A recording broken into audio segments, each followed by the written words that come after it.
Crosswalk. I'd like to call the meeting of the Village Council of Corrales to order. All right, let the fun commence. And I'd like for everyone to turn their phones off or put them on vibrate, please. Also, let me make a quick comment. If you plan to speak about something that's not on the agenda tonight, you need to sign up under Corleone's Forum. But if you have an agenda item you want to speak on, then please sign up under the agenda. And you have the sheet up there? Okay. Okay, having done that, I'd like for you to stand and join me in the Pledge of Allegiance.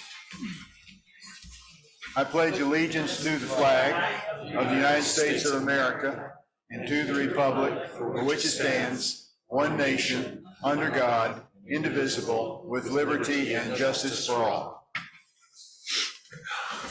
Councilor Miera. Present. Councilor Woolman. Here. Councilor Knight. Here. Councilor Alsobrook. Yes, sir. Councilor Burkett. We sure are glad you're here, John. Thank you for coming. Councilor Burkett. Here. Councilor Murray. Here. Okay, has everybody a chance to look over the agenda? Yes. Yep. I need a motion to approve the agenda. I don't believe there are no changes. So moved. Do I have a second? Second. Second. So I have a motion to approve by Councilor Woolman and a second by Councilor Knight to approve the agenda. All those in favor signify by saying aye. Aye. Aye. Very good. So now we'll move on to the administrator's report, and he has quite a bit of information for us. First Mr. thing, Curry. I'd like to start out with Tanya on our update on our COVID or health report. Thank you, Council Mayor Administrator Curry. Sorry, my home electricity is out, so I'm on my phone right now, and it doesn't seem to have the bandwidth to go on camera. Updates on COVID. As I've told you before, it looked like we were having a steady increase. The United States is still having a steady increase. Not to the numbers we've previously been at, but there are close to 10,000 people hospitalized in the United States right now, which is a little over a 12% increase from last year. The state released numbers this morning, and we had been at last week, we had 19 cases per 100,000. Today we have 20 cases per 100,000. Last week we had 16 admitted to the hospital. On average, we're up to 17. Today's hospital admissions in hospital were 33 total. 3 of them are pediatrics. That's the highest number I've seen since we started dropping all the COVID protocols and masking and started going back to normal. The positivity rate is higher, and that's not something I usually look at. It's 12.8%. However, the test rate for the last 4 weeks has been right on that number, right at the same amount of tests being given. So that positivity rate is definitely going up. We also know that with school starting back, we're going to see an increase of all sorts of illnesses because people are getting together who haven't seen each other. But I do expect to have some sort of peak, higher peak. And the other reason would be large portion of the population did not get a chance to get a second booster. So we're they're 8 to 9 months post their last COVID booster shot. Be happy to take any questions.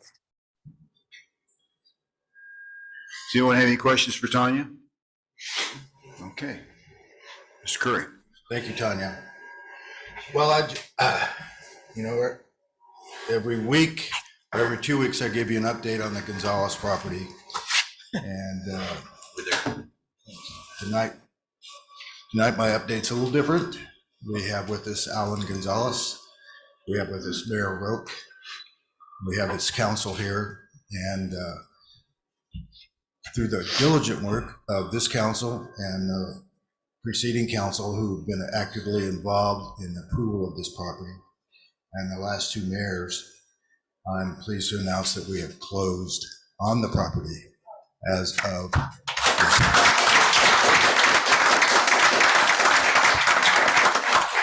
And so at this time, I would like to ask Alan to make a few remarks to the council, because I know this council has been anxious to hear from him. And then after that, I'd like to ask Mayor Roque to do the same. So Alan. I just have to say that, speaking on behalf of most of the family, as you know, there's some members in the family that are not with the page, but we really appreciate your patience waiting for this whole legal thing to play out in the positive way that most of the family wanted. And I can't thank you enough for your patience. But it finally got resolved. And my father is extremely happy. He passed away 4 years ago, but he always felt that this is where that property belonged. Because we pray that, I know you as all these minds have to come up with what's the best use of it. But I would hope that you come up with the right things to do for all the people of the village. And I always remember somebody saying, because I worked in the courts, there was a judge who always wanted to buy property, and then the realtor would say, you already own that corner. Well, this corner, I really feel is not being prejudiced. I think it's in a good spot. It's in a real good location. So I think there's a lot that can be done with it. So, but again, I could say a lot more, but I think I'm going to be a little bit like the military. After it closing yesterday, I think I need a counselor for PTS. but I'm glad. I'm just so happy that it got resolved, and thank you. And Ron Curry, I can't say enough about this man. You have a real gentleman in that position there. So thank you. Thank you very much. My sister is here also, John Amber Gonzalez, and my wife. And my wife and I'm surprised we're still together, because there's been some real hard issues at times with those aunts in California. So, but she's put up with a lot. But thank you very much. Well, thank you, Alan. Mayor Roque?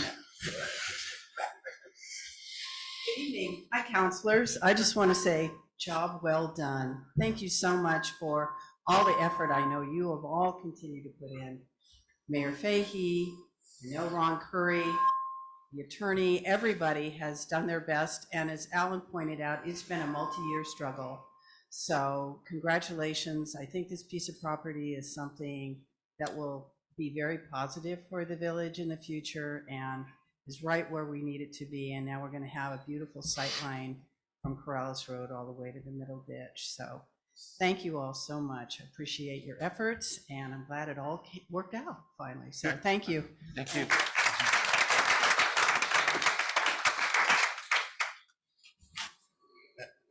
And I don't know if any of the counselors want to ask Alan any questions or anything else other than what he said, but I'll turn it back to you otherwise, Mayor. So you're through? On this portion, unless they have. Oh, no, I just, thank you, Alan. Thank you very much. Appreciate it.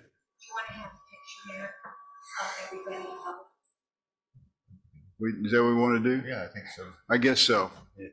Do we have to do it now, though? Yeah. Point of order, Mayor. You're the presiding officer. Thank you. I appreciate that. Okay, I guess we'll Where do we want to go? line up here for a picture. Oh, And I forgot that Gonzalez is also. But I dressed up.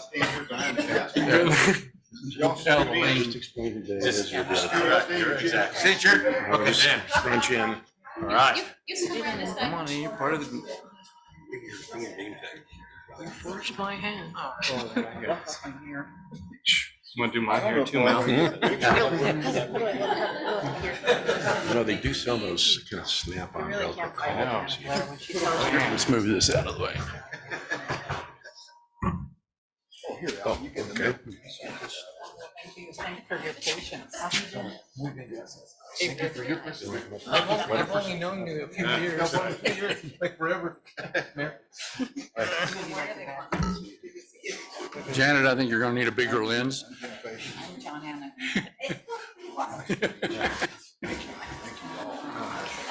how about if we have the mayor and Mr. Gonzalez shake hands? Wow. Ooh, this. Yeah. We're gonna take it down. One. Battery. Two. Thank you. Thank you. Oh, wait a minute. No, what about It worked out. We're gonna do it again? Okay,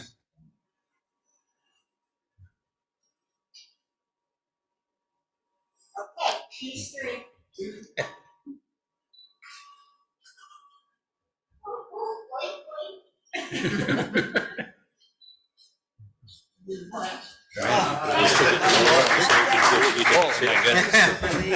Loved it. Have your nameplates back. Yeah, yeah.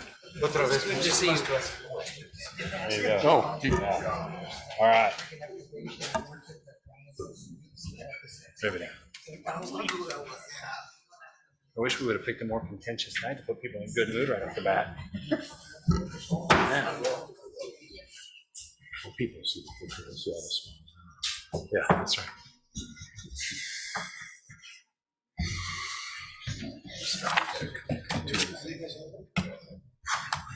Got two more things? Yeah.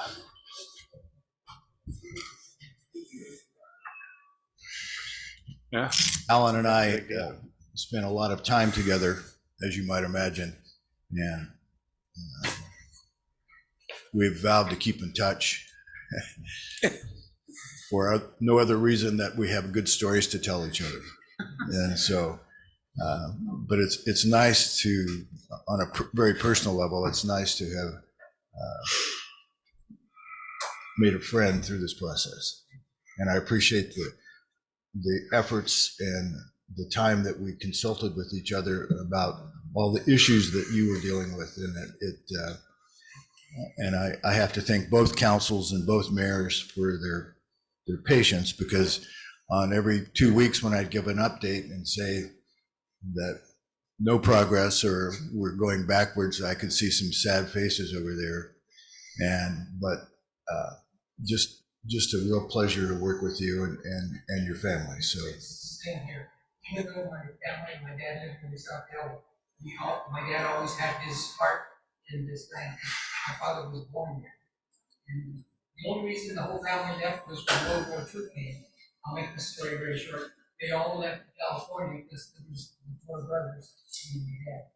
And they did the war, and then my dad and his sister and another brother came back, and the rest stayed in California. So anyway, we always was connected to the property. And I have to say, if it wasn't for my uncle in California, when we sold the first property, the 5.5 acres to the village, believe me, I would be one that didn't sell it to anybody either. It's been in the family for over 300 years. Wow. We know, Wow. we know that. Wow, those 300. who were in charge, they had already broken the. I don't think I was born then. So and my dad gave me some instructions on what to do. But I did everything my dad wanted, so I'm happy. Well, thank you very much. thank you. Well, on a more mundane subject, on August 15th, Roadrunner Waste will be updating their website, which will make it easier for you and your constituents to pay your bills. And Melanie, did we have anything else that you wanted to report on? No. No. So with that, good evening. So next, we'll move on to a presentation by Chris Allen, an update on the Comprehensive Plan Committee. I see you have your brace on today. I do, that says New Mexico Orthopedics. Yeah, no cast. Hey, very good. Right. Still really hurts. I'm sorry. First rehab is on Friday. Members of the mayor, good evening. Members of the council, staff. I am Chris Allen. I'm chair of the Comprehensive Plan Committee, and we're reviewing the 2009 plan and updating it so the village can proceed in the next 10 years with a vision that's compatible with what the citizens want. So the first thing I want to tell you, I mentioned the last time I was here that we were doing meetings with individual stakeholders, including members of the staff, boards and commissions in the village, and outside of the government stakeholders like Harvest Festival or the Village in a Village, any of those groups, Corrales Main Street, for example. We've heard a lot of things about seniors. So on Friday, I had the opportunity to meet with the PTA. And I will tell you, that was really cool to hear issues about children and teens in the village. That was a very nice balance to a lot of what we've been hearing. We have about 44 individuals and groups on the list, and we have conducted 32 interviews. Wow. So we have 12 left, 3 of which are scheduled within the next week or two, and we hope to be done by the 3rd week in August. The survey sub-team of my committee is already collating the data that we've received so far and beginning to compile questions for the survey. We have been somewhat interrupted because it is summer and people have long planned vacations and issues that they've had to deal with. But we anticipate now that we should be able to issue the survey by the last week in September. It's a little later than we wanted, but it's unavoidable because we've had weeks where we didn't have committee members. So the last week in September is our target date.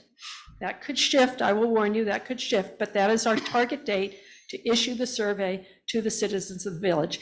It will go out to everybody. As I mentioned before, it will be electronic and paper copies at the village offices and the library. It will be in English and in Spanish.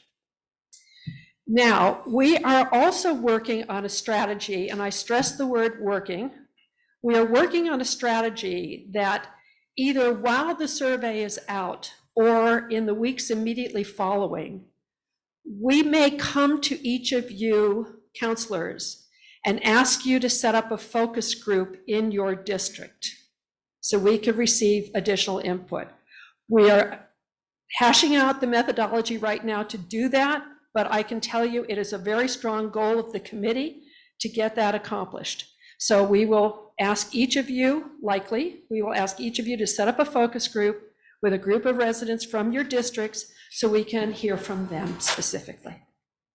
So I feel with great confidence that this committee is committed to hearing from as many people in the village as possible, to get as many divergent views as we can as possible, and again, to give you a plan when we are done that will be as comprehensive as we can make it.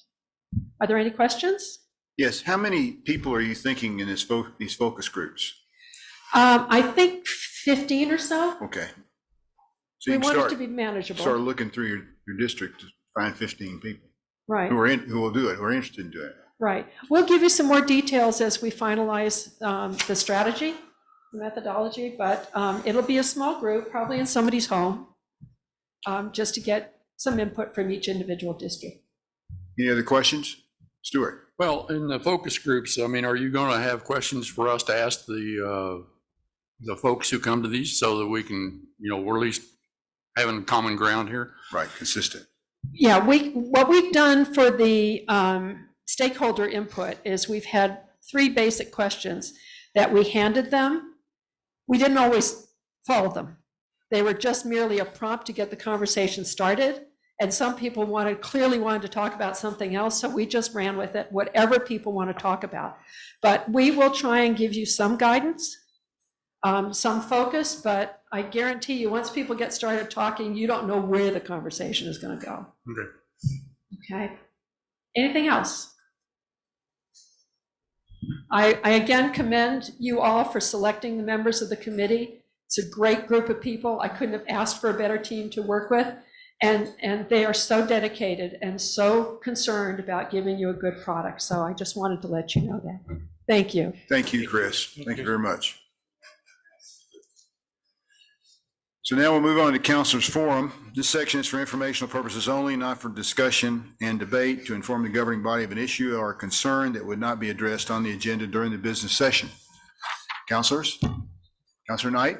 I was just going to say, I wanted to thank the village for the in-service we had last week about active shooter training. I went to it last year, but you kind of forget some things. I definitely did, so it was a good reminder, a good refresher course. Good. Anyone else? Okay, so we'll move on to Corleone's Forum. This section is for informational purposes only, not for discussion and debate, to inform the governing body of an issue or concern that would not be addressed on the agenda during the business session. There is a 3-minute time limit. According to Village Code, Section 2-60G3, regarding public decorum during a meeting, no person shall act in a disorderly manner, nor while addressing the governing body shall any person make any personal, impertinent, or slanderous remarks. The presiding officer may bar anyone acting inappropriately from continuing his address of the governing body. As mentioned before, there was a sign-up sheet. I hope everybody took advantage of that. Randy, did you have anything you wanted? Okay. All right, who do we have first? We actually have no sign it. Nobody here? Nobody signed up for the Corleone's Forum. So, like, no, that's for the speeding issue. Yeah, if there's an agenda item, That's a different item on the agenda. But you are correct. We do have several people that would like to speak to the speeding issue. Now we know where it's going. well, we normally try not to shout out from the audience, okay, but I can understand, it's okay. But try not to do that. Let's move on to the consent agenda. Approval of minutes for July 25th, approval of minutes for July 27th, and approval of resolution 23-53, which is a bar for a fire truck purchase or an attempted fire. I guess I can call it a purchase, can I, Chief? Yeah. Anyone want to move to approve the consent agenda? Got a motion to approve? Mayor, if I may. You can second it and we can go on and discuss if you want. Second. Okay. What do you want to say? Melanie, I believe Fred Hashimoto had some comments. Have they been corrected in the? I didn't correct them. I was waiting for a motion from the council to direct that include those change. comments? Yeah. I believe there were some corrections to his comments at the last meeting. Okay. If we could have those included. Okay. You want to, Well, no, you're going to second it. I'll second that. So you made the motion to approve the agenda and you seconded the consent agenda. And now you're making a motion to make the corrections that Fred Hashimoto told us about, and you're seconding that. That is correct. We got that straight now? Some quid pro quo. All right. Mayor? Thank you, Mayor. How do you vote, Councilor Mira? Yes, sir. Councilor Woolman? Aye. Councilor Knight? Aye. Councilor Alsabrook? Aye. Councilor Burkett? Aye. Councilor Murray? Aye. Okay. Mayor, one other correction to the minutes, if I could, since that was just the amendment we voted on, right? That's correct. Yes. Yeah. Okay.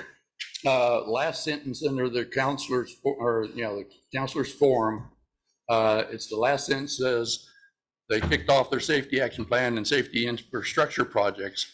I need to change the word safety infrastructure to reflect its transportation infrastructure projects. So There's a big difference. it is. Yeah. But that is the transportation infrastructure projects is a part of the Mr. COG. So I just want to make that one change. So we're changing safety to Infrastructure. transportation infrastructure. Yeah. Okay. That's a motion, I'll second it. Okay, so it's been moved and seconded. You know where that is in the minutes, Melanie? Yeah. Okay. All right, how do you vote, Councilor Murray? Yes. Councilor Burkett? Aye. Councilor Alsabrook? Aye. Councilor Knight? Aye. Councilor Woolman? Aye. Councilor Muir? Yes, sir. Okay, so all those have been corrected, and now we will vote on the consent agenda, and because again, it's a resolution is included in there, Councilor Muir, how do you vote? Yes, sir. Councilor Woolman? Aye. Councilor Knight? Aye. Councilor Alsabrook? Aye. Councilor Burkett? Aye. Councilor Murray? Aye. Okay, no items were removed, obviously. Go to new business. Consideration, action, and approval of ordinance 23-03, adopting a new zone map for the village of Corrales. And once again, Councilor Murray, you have excelled. Oh, eagle eye. Well, we can just make an amendment to make sure that that portion of the Haslam property. Yes, and we've identified that triangle, and it's actually in the purchase agreement, and I'm not sure how they missed it. Well, it's an easy mistake. I mean, it was there prior to when we were making corrections, and it probably would stay there prior, even if we make an amendment. So anyway. Okay, so I need a motion to approve ordinance 23-03, and then we can make the amendment. Yes, I so move. Do I have a second? And a second. So I have a motion from Stuart and a second from Zach. Now, does anybody want to make an amendment to the ordinance? Councilor Murray. Thank you, Mayor, councilors. I move that we include that portion of Haslam's property that is the south 3 acres or 6 acres I'm whatever. not sure how much it is, but Yeah. to be included as a zone map. Yes, sir. Second, anybody? I'll second that. Counselor Burkett. Okay, it's been moved and seconded to approve ordinance 23-03 with the amendment of the property. How do you vote, Counsel? One sec, because it's an ordinance, we do need to see, it's a public hearing to see if there's anybody that has Oh. a comment upon it. Nobody has a comment. Nobody signed up. for She's that- told me that she'll warn me. Never mind that. I worked this out in advance. Good point. I just gotta try. I Yeah, mean, well, I do forget those things too, and that's why I asked her to do that. Okay. Does anybody want to make a comment about the amendment? Okay. How do you vote on the amendment? Counselor Mira? Yes, sir. Counselor Woolman? Aye. Counselor Knight? Aye. Counselor Alsobrook? Aye. Counselor Burkett? Aye. Counselor Murray? Aye. Okay, so we have amended ordinance 2303 by including that chunk of land of Brad Haslam's. So now on the ordinance itself, how do you vote, Counselor Murray? Aye. Counselor Burkett? Aye. Counselor Alsobrook? Aye. Counselor Knight? Aye. Counselor Woolman? Aye. Counselor Mira? Yes, sir. All right, that's good. So it's been approved. Consideration, action, and approval of resolution 23-54 calling for a bond election November 7th, 2023. Do I have a motion to approve? So moved. I have a motion to approve. Counselor Woolman, do I have a second? I'll second that. Counselor Burkett? Any comments? Counselor Knight, excuse me. Yeah, when I was reading this on section 2 and 3, I was wondering if we needed to put down there the districts that will be voting for counselors, because it says all electors are eligible. And I was thinking, does that mean, somebody might read that and say, well, I want to vote for somebody in district, 6, but they don't live there. So I'm wondering if we need to put that in there. Oh, this is for the bonds. Right, but Everybody votes for the bonds. well, the way I was reading or the way it sounded to me, it was like you vote on candidates. It says in section 3, it's candidates. Okay, let me get there. And Mayor Jill Sweeney is on Zoom if we have questions for her. That makes a question. Yeah, this is number 2, consideration action approval resolution calling for the bond election. Are you sure you're not looking at commissions and? If you look at It's Three. section 3, it's 23-55. Everybody can vote. Oh, I just thought that it sounded, somebody might be confused if you don't put in what districts they get to vote in, because everybody will vote for the bonds and the judge, and not everybody can vote for all the. okay, here. Randy's going to speak. Melanie, did we do a separate municipal election resolution We did. for candidates? Yes, we did. So could we strike the word candidates in this municipal bond election resolution? I think that may have just slipped in there. I think we could. Because I read the same thing, and there aren't candidates on a Right. municipal bond Right. election resolution. Why don't we have a Make motion sure, to do that? let's make sure that Jill agrees. I think.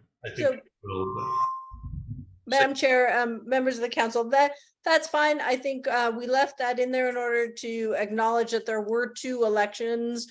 Well, 1 election for 2 different purposes, and that qualified electors are eligible to vote in both the bond election and the candidate election, but we certainly can wrap it up in a neat little bow and remove candidate and make this strictly a bond resolution that stands alone. And I think, sometimes we have only bond elections, sometimes we have bond and candidate elections. But I think if that's creating confusion, we can certainly amend it. Mr. Acker. Yes, sir. Mayor, I point out that section 4 also indicates candidates. All persons desiring to vote for any candidate or on any questions being submitted. Yep.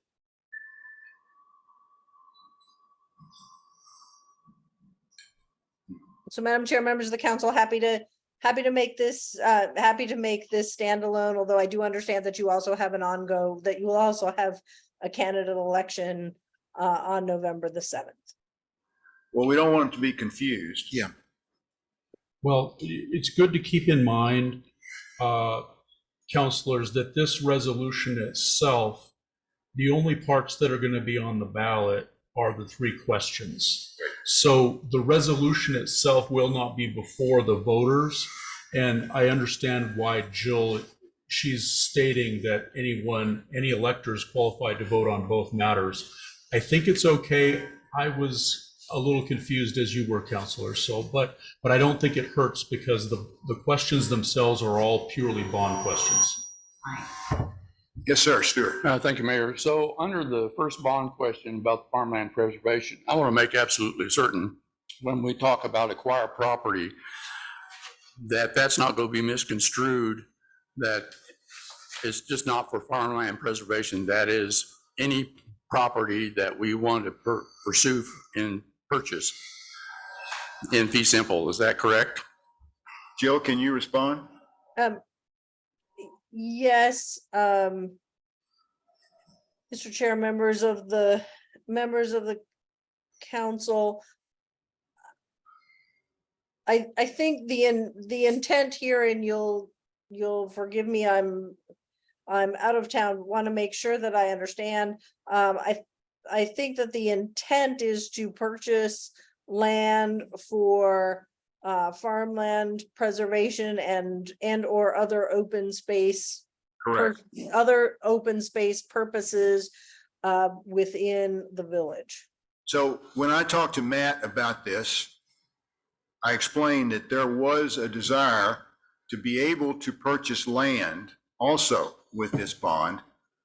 As you talked about that meeting, Stuart, you wanted to be sure that that was okay. And I was assured that this would allow us to do that. If we found the right piece of land, the village could purchase it using this bond up to the amount that we had left after whatever conservation easements have been purchased. Yeah. Yes, sir. Yeah, well, Mayor, could we insert the words after property in fee simple?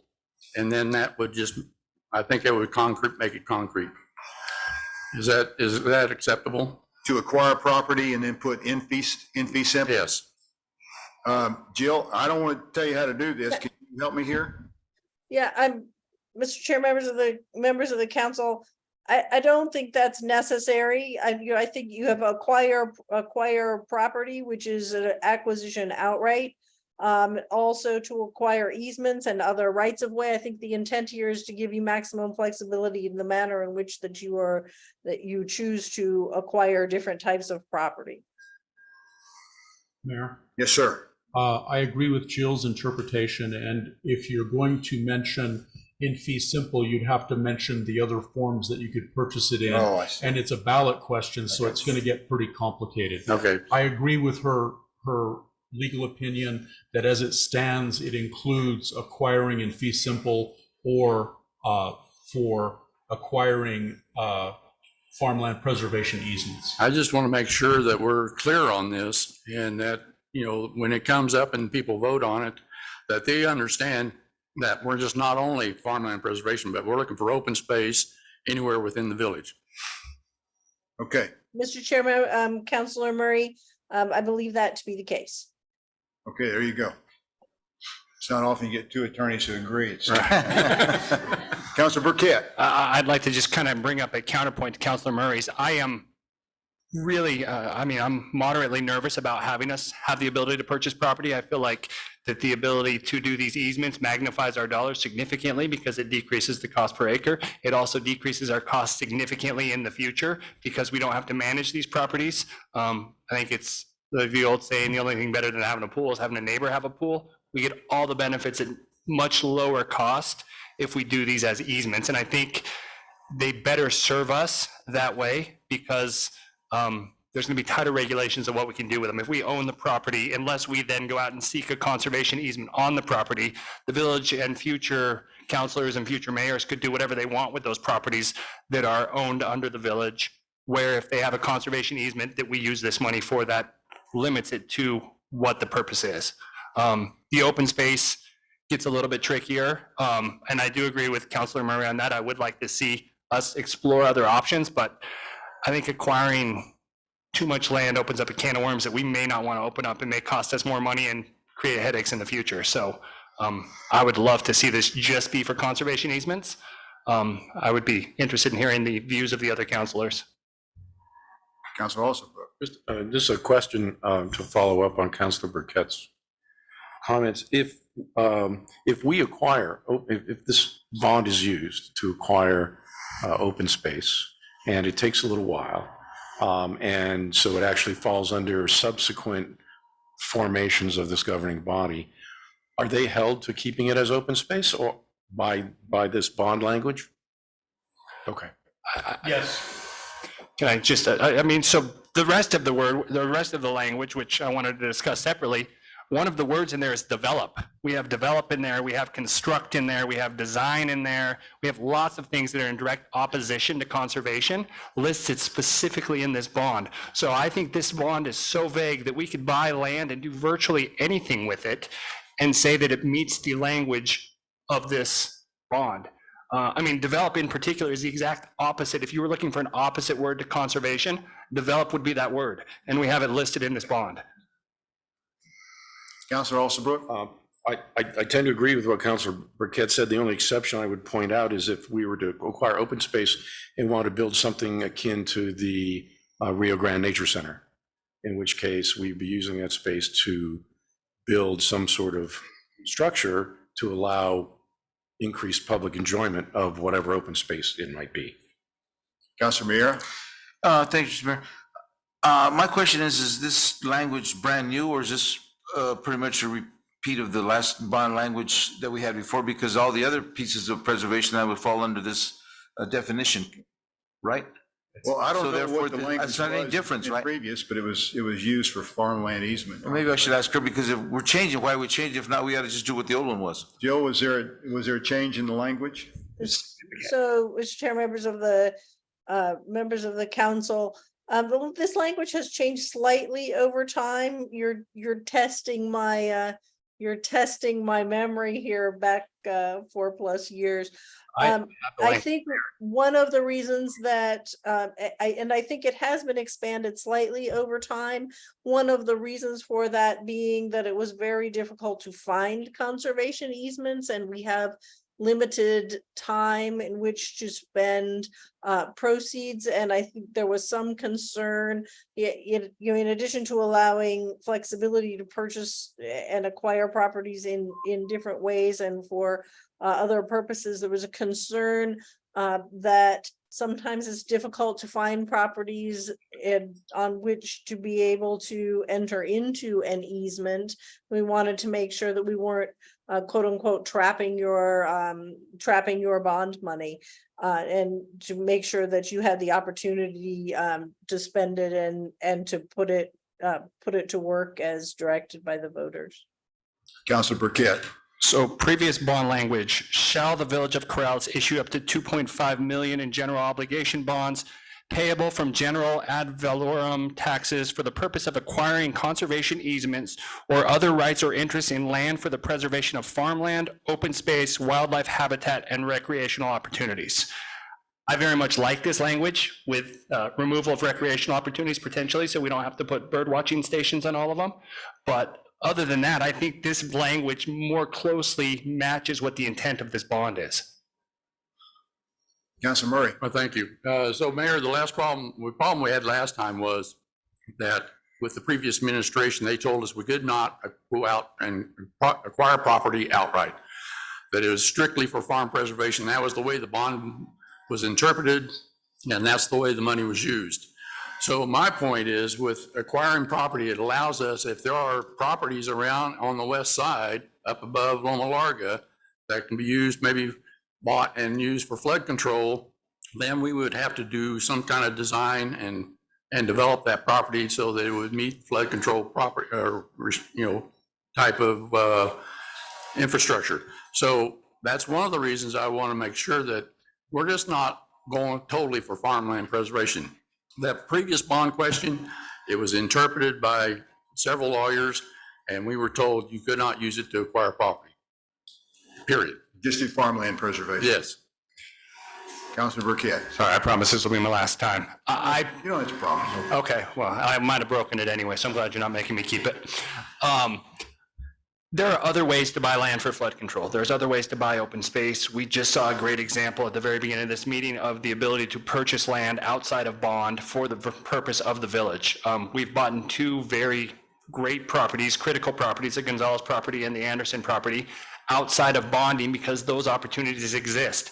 The only way to get conservation easements is to bond for it. And so the bond money should be used for conservation easements. And if we want flood control land, or if we want fire buffer land, or if we want even really to build a nature center adjacent to one of these conservation properties, there's going to be bonds, there's going to be grants, there's going to be other ways to do those. This is the sole way to preserve agricultural farmland.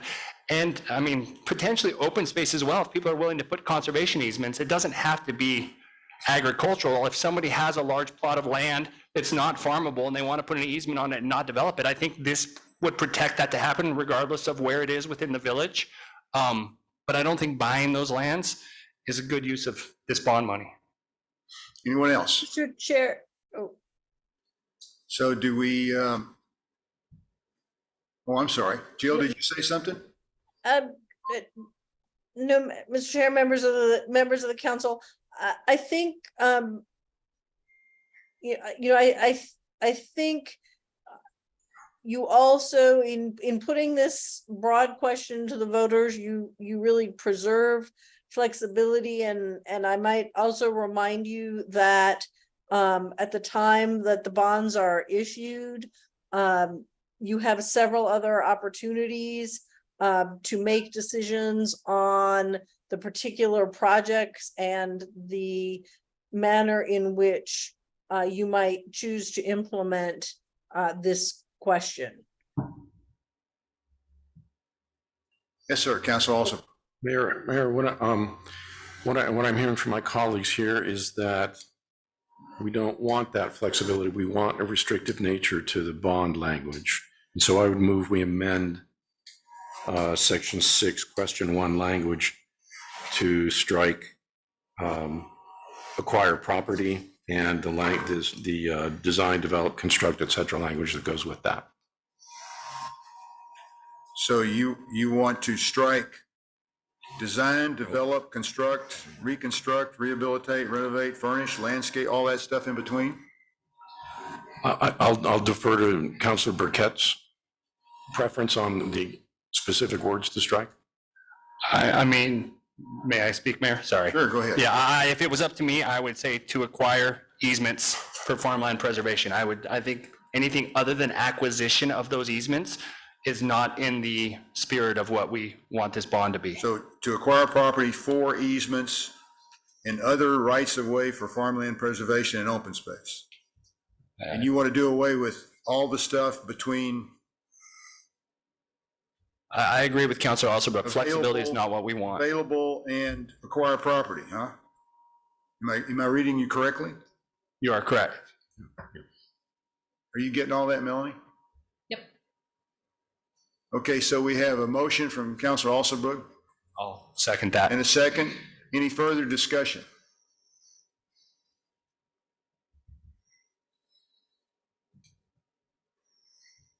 So let me ask a question before we proceed. Did we actually make a motion to put this on the table? Melanie, help me there. Yes. Okay. Counselor Okay. Waldman made Counselor the Bur- motion and Counselor Burkett seconded. Okay, all right. So this would be on the amendment. Gotcha. This is it. Okay, anybody want to make any comments on this amendment? Yes, sir, Councilor Murray? Well, my only comment is I think you're going to have a tougher time getting this passed if you just strictly stick to farmland preservation, because you've got the whole west side of Loma Larga. The folks there may not agree with everything and may not even go with it because, one, it doesn't do anything to improve their lives. So anyway, that's just one comment. It's an editorial comment, huh? Yes. Okay. Councilor Alsterbrook? Want to make sure we are including and open space purposes. Yeah. We did not strike. Yes, no, we went to it. We went from proceeds of which together with other funds may become available to acquire property. Yes. Easements and other rights of way for farmland preservation and open space purposes. Is That was my intent. Thank you. that what you have, Melanie? Yes.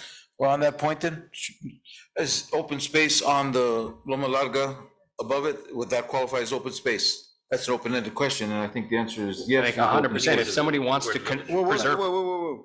So if you do a farmland easement, yes, it would be open space under this, that's my interpretation. Jill? I mean, it's going to be open space if it's got an easement, you can't develop it, right?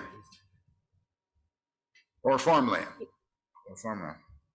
Yes, Madam Chair, members of the council, you also, in addition to provide this bond, this election question provides financing for, I think what I'm hearing, conservation easements not to purchase property.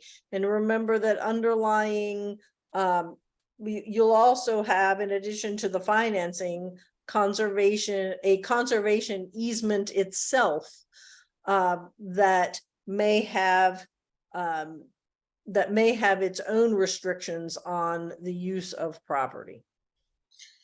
So with that, I'll go back, Mr. Johnson, then it's farmland preservation or open space, because if you put and, then you have to do the and part. So it has to be open space or open, farmland or open space. Yep.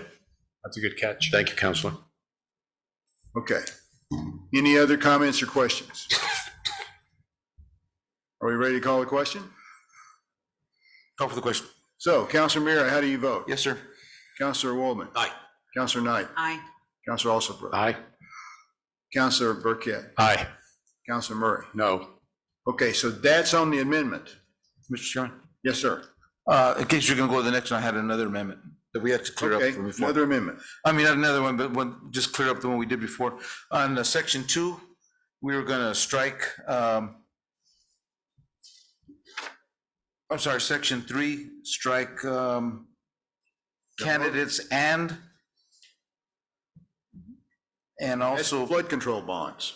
no, we're talking on the same one before you went off this subject matter, because we had talked about it before.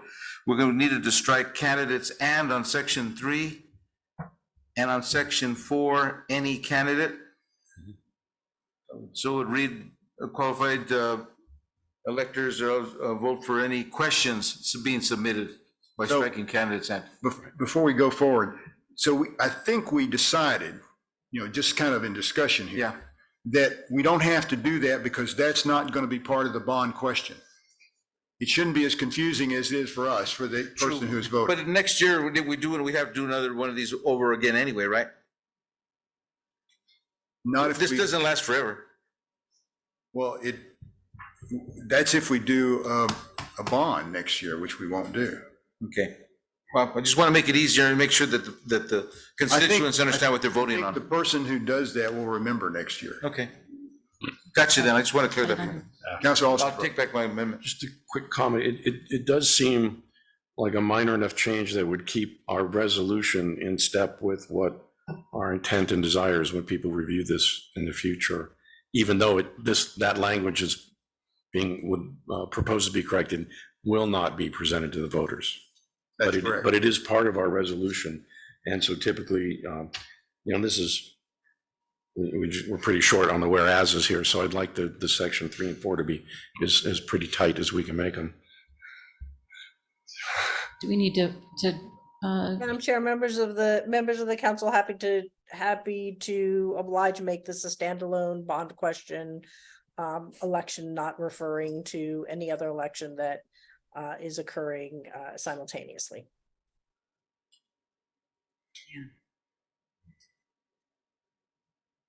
Okay.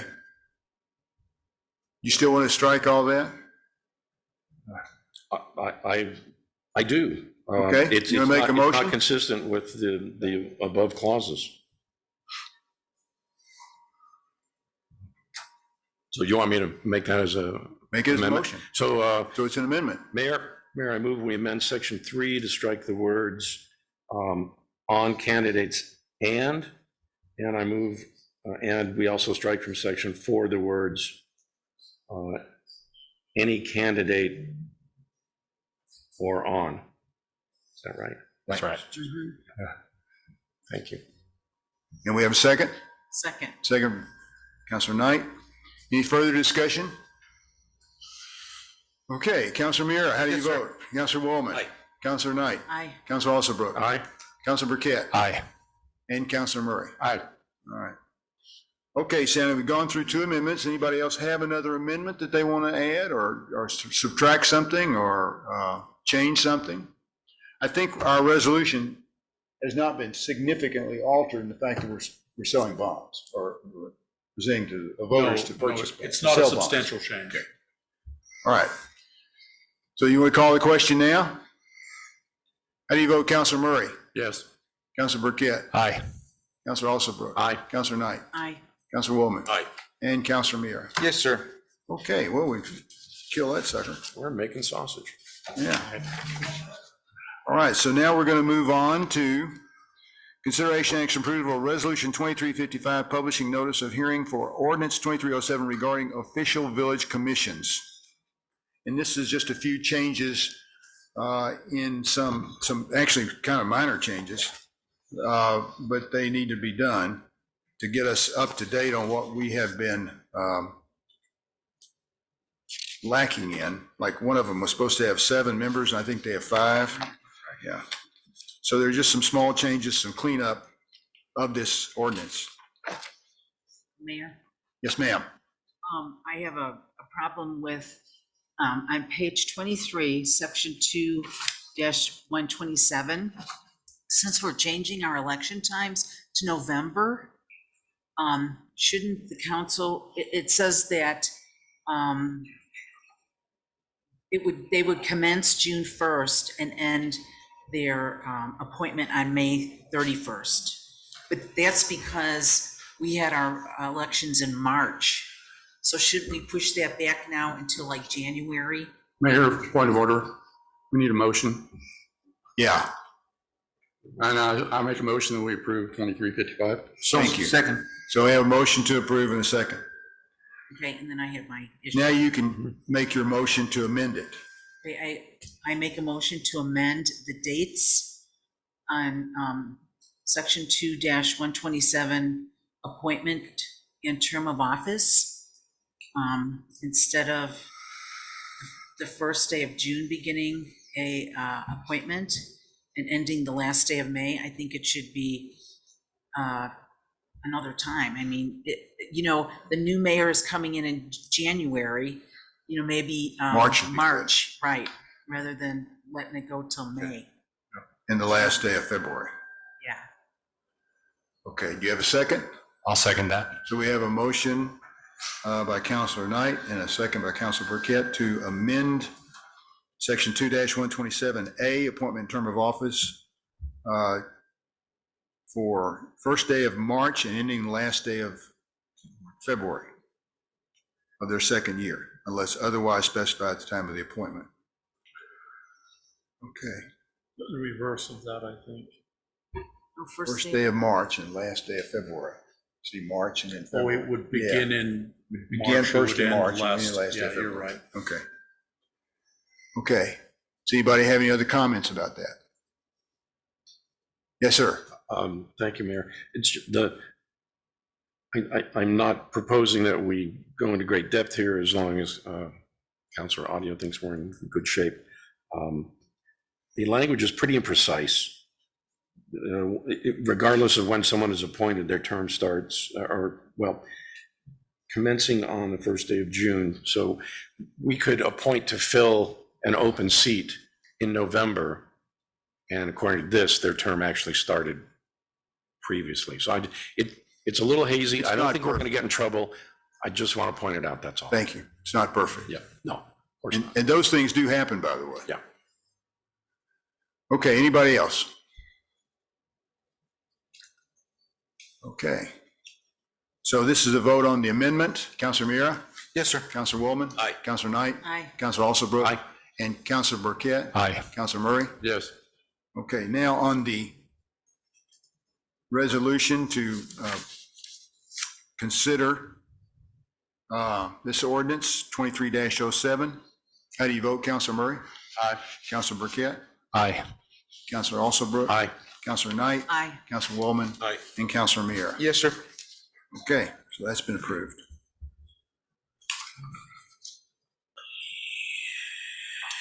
Okay, so the next part is a discussion of how we run the meeting. Discussion of adoption of meeting procedures for the village council, section 2-60 of village code. So we just wanted to sort of update after Mr. Van Vleck came and gave us the talk with planning and zoning. And we had been talking about this for some time. And I think Randy even made some positive comments about changing some of the stuff. I don't know, has everybody had a chance to read through that? And okay. Are there any comments, suggestions, changes you'd like to see? Mayor, Councilor Murray. Yes, sir. Thank you, Mayor. Let me get my eyes adjusted here for the proper width. Yeah, get that magnifying glass that you keep really. using. So, trying to see what pages. This would be page 34, I believe, of the packet. And it talks about work studies, work sessions.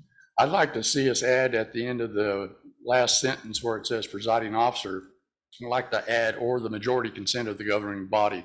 This has to do with public input. I think that if the majority of the governing body thinks that somebody should be speaking at these work studies, I mean, I think it's an option, you know, it should be there. I mean, you typically are the presiding officer and you decide who makes public input, but if the majority of the council thinks otherwise, I'd like that option. Well, most work studies are for education purposes, for us to learn things and not to have other people interject questions or issues that they have with other issues that the council has dealt with. Yeah, but I mean, you have the latitude to keep that focus on the question at hand and not allow that to go outside that deviation. So you want to make that as well, it's not really this is just a discussion. Yeah, this is just a discussion item. I mean, I don't know how the rest of the council feels about it. And Go then ahead. also. Okay. Councilor Audio is going to jump in. Just real quick, just to be clear, councilors, on all of those questions where it's left to the presiding officer, to the mayor, it's always subject to a vote of the council to override his decision on issues. So, I mean, he's the presiding officer. It's going to be 90% of the time he's going to be making the decisions. If it's an important matter that the council wishes to override, they may. Okay, so we could make an amendment at the time and say, on anything like that where there's a majority of the council that disagrees with the presiding officer. Okay, so. But I know that never happens. All right, this is for council audio too, because under councilor's responsibilities, can you explain to me what this means under section A1, request for initiation of legislation? So to what page are you on? This would be, I think. 35. 35, yeah. You said B1 or? A1. A1, sorry. I'm a little fuzzy on that one about how we would initiate the legislation. Well, what typically happens is one of two ways. There's either a written communication to the clerk and to get something on agenda to discuss for new business, or when new business is being discussed, can be an oral presentation of that there is interest to proceed with new legislation by a councilor. That's the normal way that it occurs. So if I were to submit something in writing, it would come before council. Council would say yay or nay as to whether it moved forward? Well, it would come in as new business, and under the new business discussion, there would be, if there is a consensus to go forward with that proposed legislation, then that would be the way to do it, yes. An agenda item. And then it would come forward on an agenda item, could come for discussion first, for example, or it could come if everybody agrees with a draft to put that new piece of legislation forward. Okay. The main thing that this is designed to avoid is where village resources would be spent by, for example, by me drafting up proposed legislation that doesn't then get off the ground and doesn't even get a second when someone suggests that it be put on an agenda. So it's best if it's first vetted, there's consensus that this is something that should move forward, pretty much like we do anyway. Okay. Then over on page, let me make sure I'm on 36. This has to do with the procedures under preparation and distribution of agendas under A1. And it talks about council members maybe request an item being added to the agenda. And I understand that the way we're looking at these rules, that the presiding officer, which would be the mayor, determines how the agenda is going to be set. But I'm also worried that at the time, we keep kicking things down the line. And I would like to have some kind of a time frame that if something is submitted to the mayor for inclusion on an agenda, how could we ensure that it is within, say, 2 or 3 council meetings of being put on the agenda? Because things get kicked down the pike, so to speak, and we never see light of day of some of these topics that we want to put forth on the agenda. Many times it's because we're trying to collect information so that we can give you some education and some information about what it is you were asking about. That's what happens much of the time. And I think that maybe we have missed a few, but I think more than 90% of the time we've covered what people have brought up. Well, I know, but I'm also looking at right now that we've been working on signalized crosswalks. That's not something we can do anything about. Well, I understand that, but again, it's one of those things that gets kicked down the road, so to speak, because we never see the light of the day because we can't get DOT to do anything about it. But it's just if we're interested as a council to put something on the agenda, I just don't want to see it kicked down the road, ad nauseum. Okay. Yes, sir. Councilor Osborne. Thank you, Mayor. I do tend to agree with Councilor Murray's position. I don't see it as any kind of personal indictment of the current office holder or past office holders. Just want to reassure you of that, sir. Thank you very much. But in terms of process and procedure, on that same page, item 2, the mayor shall have final approval on the order and placement of items on the agenda for all meetings. That could entail an office holder who has an issue that is diametrically opposed to the council and will just prevent it from ever being on the agenda. It's a good point. And so I think we need some type of override valve in that. And I'm not exactly sure of the character of it or anything else. But I could, I could see a future time in. Well, and this is always a friction point in bodies like this. And both sides have valid points. Mayor obviously is elected to run the meetings and to push forward the business of the village as he sees fit as the presiding officer. You all are also right that as a policy-making body, if there's a policy you believe that needs to be made and it never comes to you, then that's a problem as well. So this is a push-pull that always occurs. One way that it does get addressed is, again, using the tool of, you can expand a little bit the opportunity of new business. And for example, at that point, the biggest thing I see as a problem is you folks don't know what the emergencies are that are bubbling along that need to get placed on agendas at times. And then suddenly you've got an agenda that is huge. On the other hand, one way to do that is, for example, tonight, let's say someone says, Councilor Murray says, I want to see an agenda item on the crosswalks at the next meeting. And because there's another party involved, that gets difficult. But I mean, if you want it for discussion and there's a consensus of council to put it on, then to me, that is something then that the mayor can weigh in on in regard to the timing of it. But there needs to be a mechanism that could be spelled out here of when that was going to occur. Yes, sir. Mayor, Councilor, would it be possible for a situation like that, not crosswalk, we don't have control over that, but a different item, where you could get a consent, as you say, a consensus of the council by a vote? In other words, issue is raised by councilor. Do we want it on the agenda? And we could have, for the next meeting, have a vote on that. And then I guess still left up to the presiding officer, but Well, the answers, you can do it that way. The problem becomes if you're forcing the issues over the mayor because he says that meeting is already full with all of these things that have to happen. For example, take budget time. You know, you're going to have, when you've got budget hearings going on, that's happening. And if you've got a couple other similar emergencies, then you're suddenly running to midnight. And so that's the push and the pull. But could you do it with a date certain?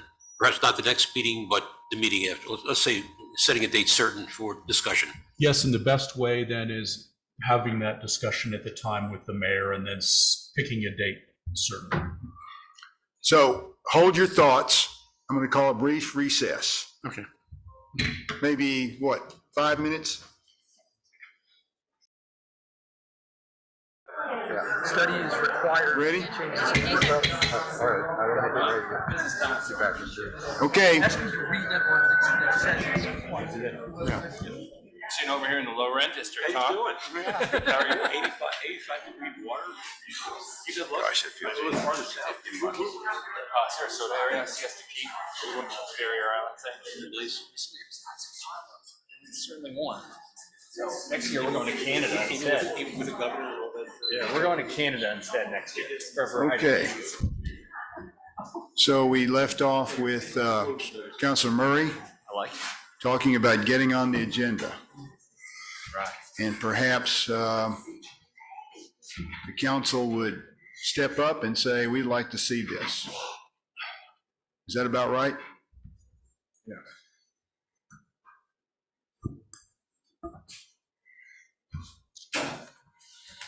Okay.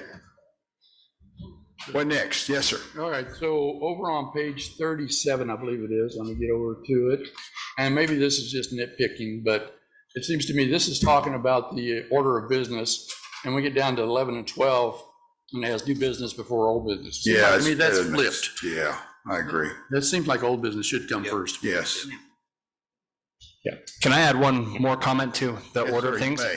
I would love to do anything that requires a citizen to come sit here and wait for a few minutes to discuss, to move that as far forward in the agenda as we can. I'm not sure there's much we can do, but I'm sorry, confirmation. what?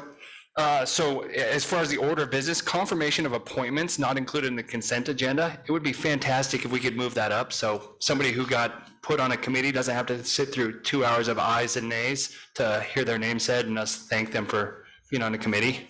You know, maybe before the consent agenda? Yeah. Okay, we'll make all these notes on here, so when we do finally get to a point where we want to vote on this and accept this, we'll do this as a resolution, right, Melanie? Yes, and I think we have to repeal section 2-60 Yeah. of the village code, because all of this is in ordinance.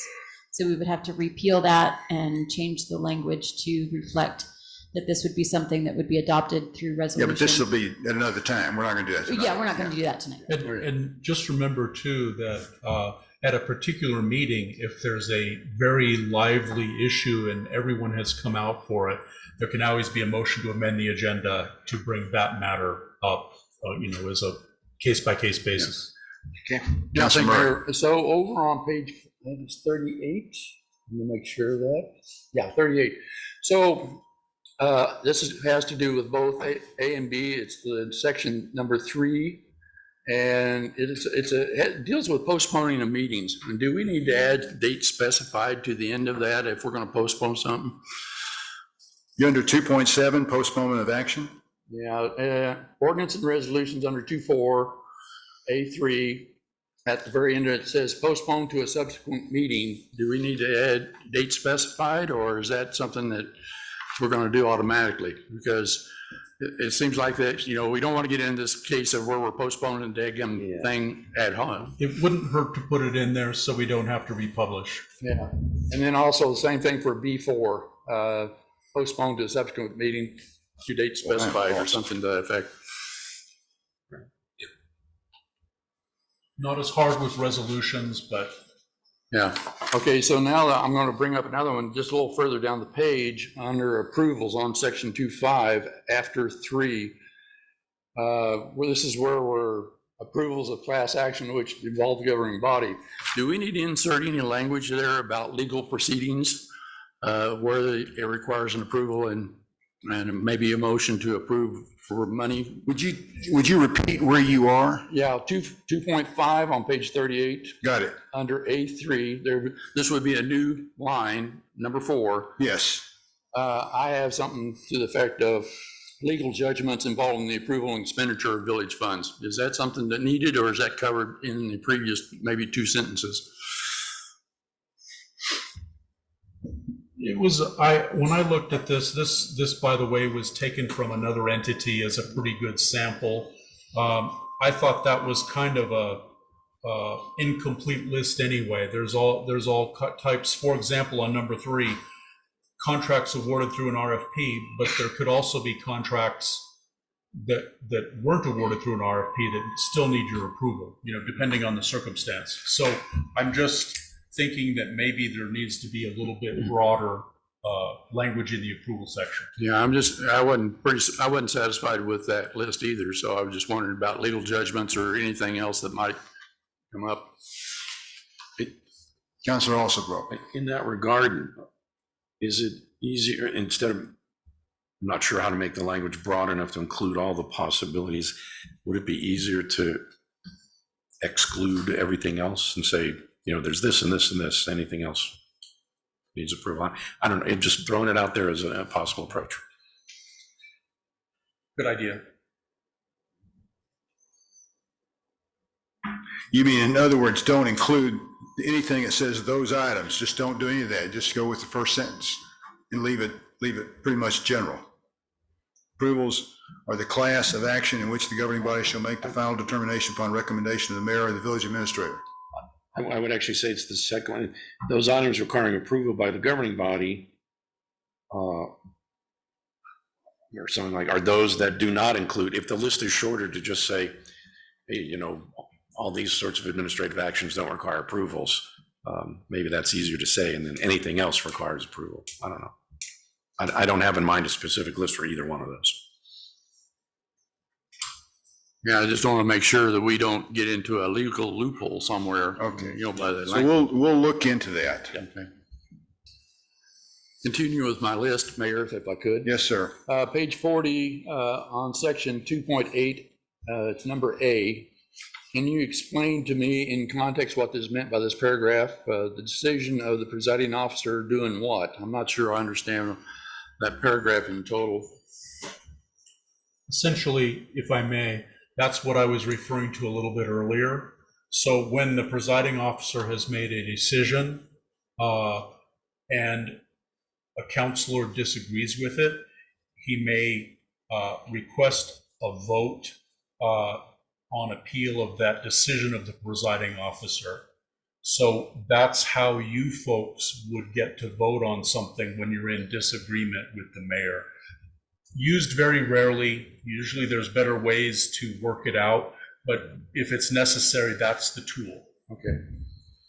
Moving on to page 41 then, under section on G, it's probably under 2.9 amendments.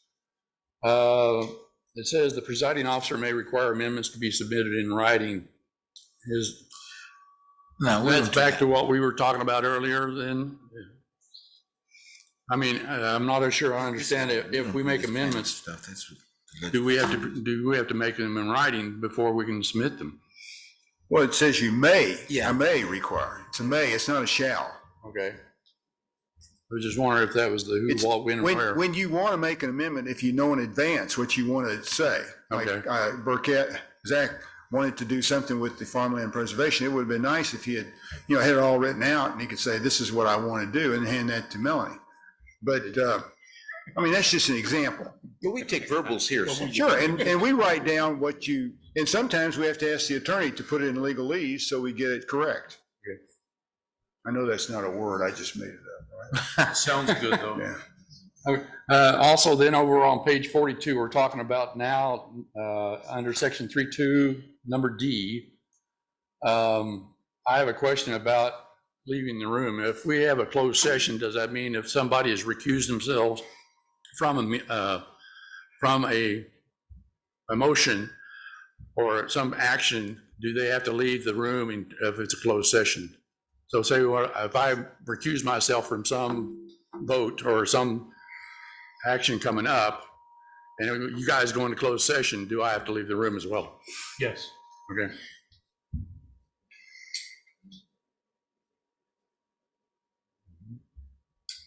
Councilor Alsabrook. Thank you, Mayor.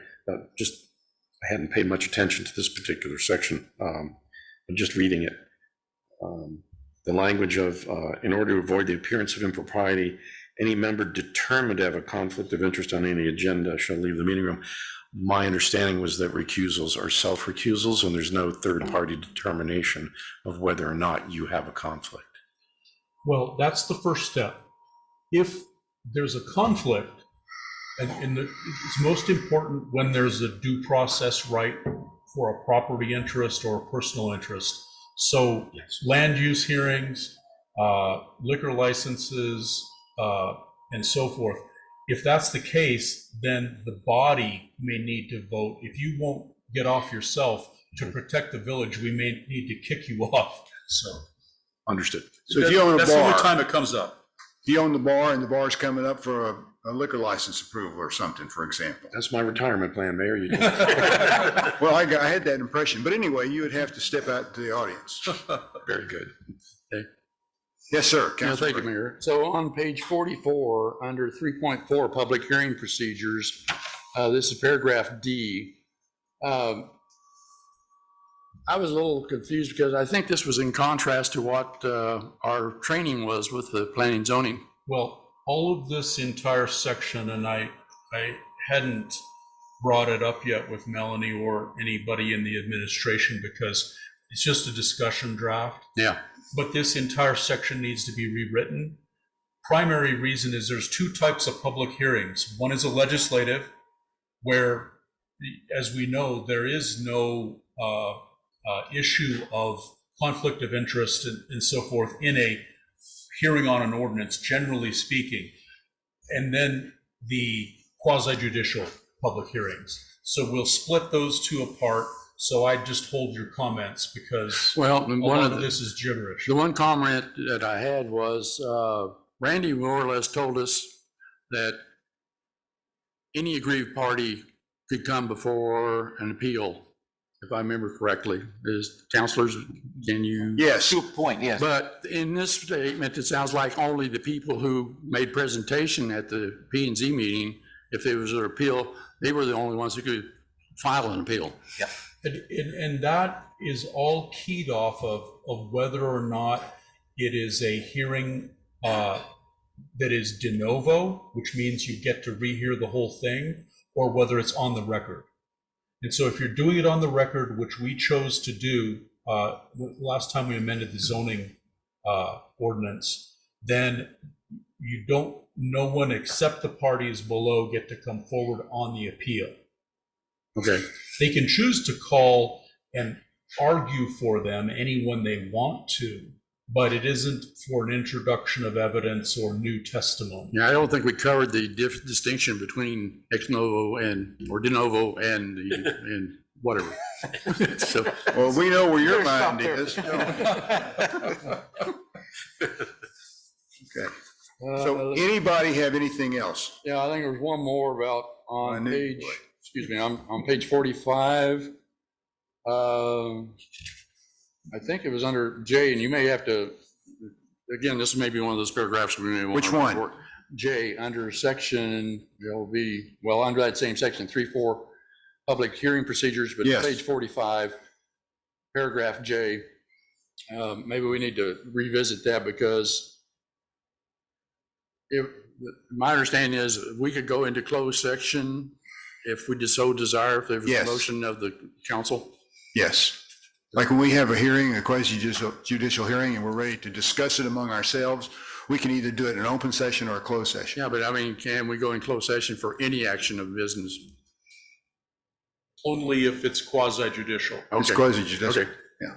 I think that's it. That will be included in the new drafting, bunched together. Okay. Yeah, it's not here. I underlined that too. And Mayor, I'm through. He's through. Anyone else? Anyway, your homework is to take this home and mark it up. And so maybe next time, we will be ready to have a discussion and a vote. whether to, oh no, we have to do several things. We have to do away with the old one and then introduce this one. Okay. Yeah. It could be a while. Okay. And one of the things to note is, it's really a bad idea to have rules of procedure in an ordinance.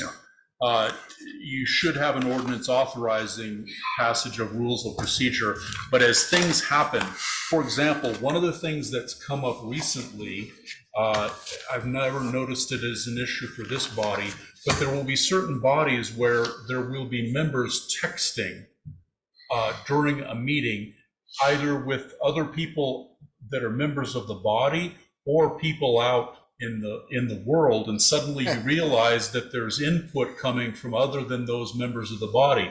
Well, that needs to be included in a rule if that becomes an issue, and then you'd have to go amend the ordinance in order to do it.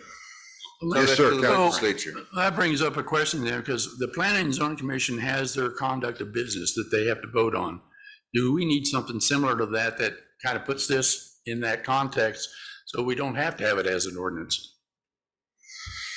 Isn't that what you're talking about? Yeah, my proposal would be is we amend the ordinance to say that the governing body will adopt rules of procedure and decorum, and then these would be rules of procedure and decorum. And they would be by a resolution, which is easier to, if we find something needs to be changed or tweaked or whatever, however you want to phrase it, we can do that much easier than with an ordinance.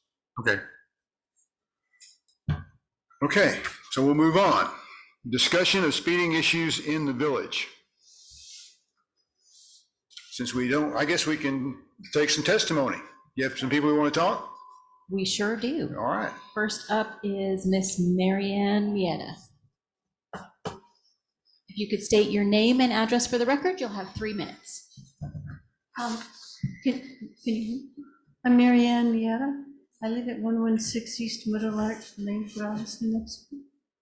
I've been on that property since 81 when my folks moved there, and then my husband and I moved in 92 after their deaths. So we've been on the property for decades. Whenever guests or visitors to our home would leave, it's always been my habit to walk them to their car and say our goodbyes there in our driveway. I will repeat to you 3 comments that were made by 3 different people on 3 different occasions. These comments came as my guests were looking at the cars passing by East Meadowlark Lane. I did not ask for their comments. They were just observing, and this is what came out. From a visitor who's been coming since the 1990s, a visitor from Placitas, her comment was, "When did this start?" A comment for someone who's been on the property since my parents were there, that goes back to 1981, said, "So, this is the new normal?" That was made several years ago.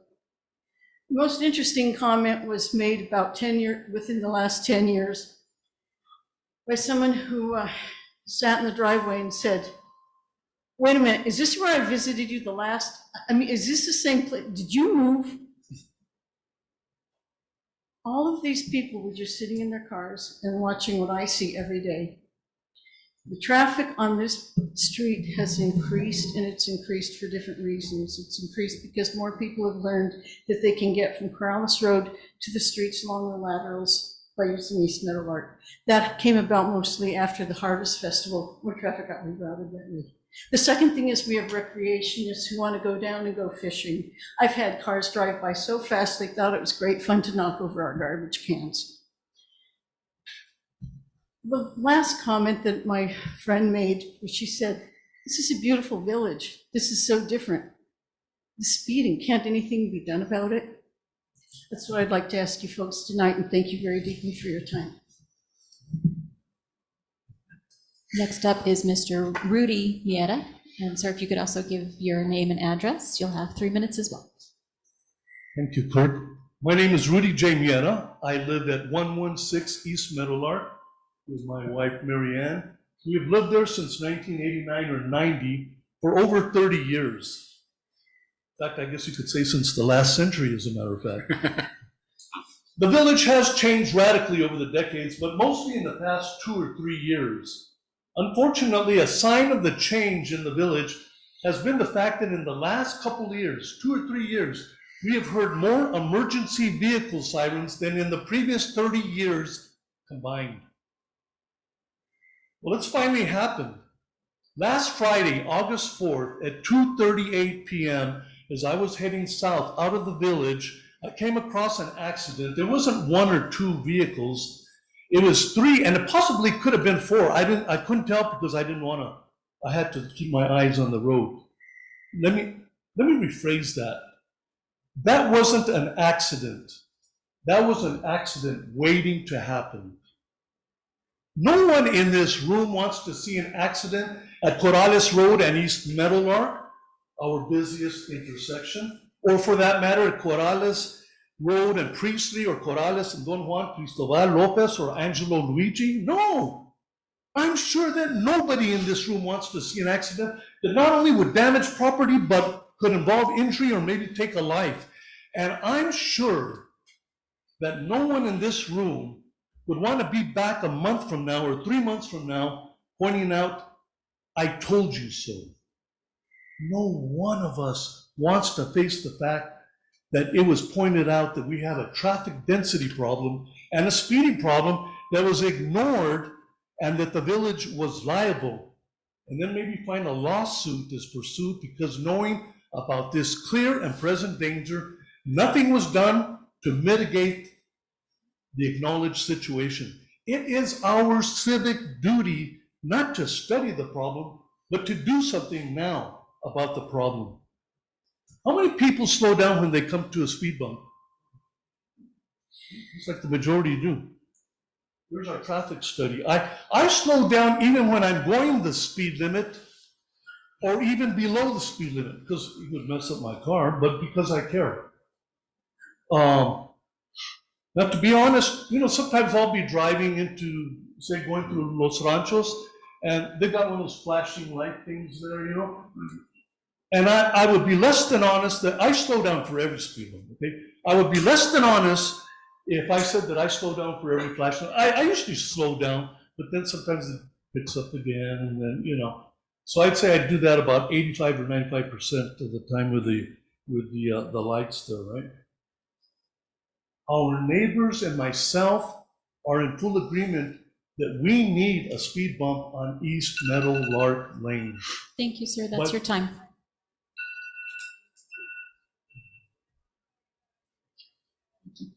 And Mayor and Council, our next person that had signed up, she can't come to the podium, so we were going to take the microphone to her. And Miss Teresa, I apologize if I butcher your last name, but if you could perhaps state your name and address for the record for us, you'll also have 3 minutes. My name is Teresa Oleksiou. I live at 1130 Angel Road, and when I found out that the discussion tonight was on speeding issues in the village, Angel Road is a particular problem. From one end to the other, it is a straight road, and one of the difficulties that happens is if the police happen to show up to do any kind of speed monitoring and they sit on the side of the road, somebody at the very top of the hill can see those police officers and they know to slow down. But for the majority of the time, speeding has gotten way out of hand. I live at the bottom of the hill, and there are a good number of people at the top of the hill that use this as their personal freeway, either going in either direction, going east or going west, and it's getting dangerous. It's going to get an animal killed, wildlife killed, a human killed, somebody's child killed. If somebody doesn't start doing something about the speed on Angel Road, it is way beyond repair right now. It was nice that they repaved the road, great, but they never put back the speed humps in the road, saying that it would damage the emergency vehicles, which we rarely, if ever, see come up or down Angel Road. And for those of us that do try to follow, now the speed limit is 15. To me, that's a little bit slow for a paved road and a residential area. It's not a 2.2 mile school zone. But something needs to be done about the speeders and the people that get so aggressive with those of us that try to stay within some kind of a limit, even if it's 25, without being stopped for going 25, and those that go 50 and 60 and 70 and 80 down the road, they don't get stopped. But something needs to be done to put this out of get the speed under control on Angel Road. It is to be tailgated, to be passed by people that are so upset that you're going slow, maybe 20, 25 miles an hour, and they zip past you in such a manner that they could possibly sideswipe you, knocking you off the road. I have a neighbor that has the motorized vehicles, the little ATVs or whatever they are. They go faster than most of the cars on the road, and that needs to be put, a stop needs to be put to that as well. And is it going to take somebody losing a life on Angel Road in order to get this resolved, in order to get this stopped? That's all I have. Next up is Mr. Rick Toller. You can also state your name and address for the record. You will have 3 minutes. Hi, my name is Rick Toller. My address is 483 Hanson Road. And I have been before you on this issue more times than probably any of you care to count. We've been talking about this issue for months. Here are the reasons that have been advanced by the mayor, the administrator, and some of the council members for taking no action so far on our proposals. Number one, the speed limit can't be changed because of section 3442 of the ordinances, which say that paved roads must be 25 miles an hour, and a traffic study is required to change the speed limit. This is what the ordinance actually says. No person shall drive a vehicle on any street at speed greater than 25 miles per hour on paved streets not otherwise posted with a lower speed limit. It does not say that a traffic study is required. It also says, no person shall drive a vehicle on any street at a speed greater than the lawful posted speed limit as determined by an engineering study. It doesn't say that you have to have an engineering study. It says you can't drive faster than a street that's posted that's determined by an engineering study. I would like someone to read me where it says in the ordinances that the speed limit can't be changed without a traffic study and that paved roads must be 25 miles an hour. Okay. Reason number two that nothing can be done. A traffic study or permission from the NMDOT might be needed because West La Entrada, which is my concern, but same with Angel Road, same with all the others, Meadowlark, because it intersects with Corrales Road. This was a reason not to put it on the agenda at one point, because they didn't know whether that they might need permission. I called NMDOT 5 minutes on hold, talked to a very helpful person. No. The only time that permission from DOT is needed is if a change is to be made in the intersection. Corrales can do anything, according to NMDOT, Corrales can do anything it likes on village roads, up to and including striping narrow roads with lanes less than the standard 11 feet. And they do that themselves. NMDOT does it themselves on state roads. Number three reason that we can't do anything. If you lower the speed limit on West La Entrada, the traffic will go elsewhere. No problem. Just change the speed limit on all the streets that go east-west and connect with Loma Larga. And the traffic that requires going 25 miles or 30 miles or 50 miles an hour will go where it belongs, which is on Corrales Road or Loma Larga. And they may have to go around if they want to go that fast. No problem. Just change it everywhere.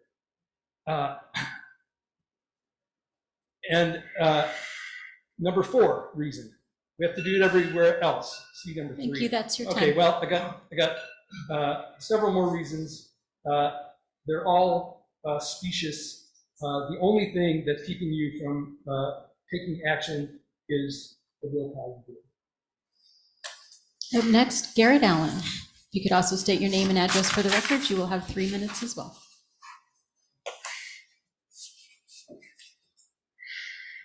My name is Garrett Allen. I live at 227 West La Entrada. Well, likewise, I've been before you many times to speak. I'm not a public speaker, but I feel like I'm getting the hang of it. So we seem to be at a decision point on what we can choose for the future of our village. We can either work to maintain the village's reputation as a walkable town where pedestrians are safe to go from A to B as they need, or let that go for the sake of a few seconds saved during a commute, trade that for noise at the risk of an individual's life. It's very simple. But while simple, it seems that minds are made up. If the will to act on this issue was present, more would have been done than issuing the call for another traffic study, one that, according to the resolution, is not even needed. If your minds are not made up, please show your constituents with actions, not more words. Just putting this off and giving it more time to grow worse. Please, I'm asking you to hear the passion in the voices of your constituents. If the decision is to sit on this issue or talk or pass responsibility off to another, well then for how long? Until a Coraleño is hit in an accident? Well, why wait? How many need to be hit? 1, 2? How many more accidents do we need to have before action is taken? It seems the decision is simple. If this matters, act on it. The money is there, it's available, the moral responsibility to act is there. It just appears that the will to act is not there from the leadership. But the will to have a resolution is there according to the members of this village. Thank you. Up next is Wayne Mays. And sir, if you could also state your name and address for the record, you will have 3 minutes. Want to start by telling my name? Is that what we're doing, where I live? Yes, please. I'm Wayne Mays, and we have lived at 4813 Corrales Road for 48 years. So we're somewhat acquainted with this village, somewhat acquainted with the Bosque. And I've been watching some things that have been occurring over the last 6 months. And my wife Jolene and I had made a note to you all prior to this meeting. And what I want to talk about is some judgments I have made. It's not science. And I can remember way back in the philosophy class, John Dewey, in his book, Human Nature and Conduct, said there are no truths. There are only those things that we know at the particular moment. It seems to be the way it is. That's what I'm going to do. I've done no research on this. I want to tell you the thing that has really struck me. There's more and more traffic coming down Corrales Road. Part of my observation is that coming down Corrales Road from 528 is a better trip than going down 528 and meeting all the lights, blah, blah, blah, blah. My guess is that there are more and more people that are coming down from 528 down Corrales Road and on their way. So I'm thinking not only of speed, I'm thinking of volume. And to the extent that that volume has increased, I don't particularly like it. As I think of putting speed limits in place, I think also of the fact that that may deter some of the volume that's passing by on Corrales Road, and I think that's an important matter to consider. One thing that I would like to suggest, because I know there are some complexities in setting the speed limits and then deciding a whole lot of things like, are there stop signs, are there lights, are there whatever else?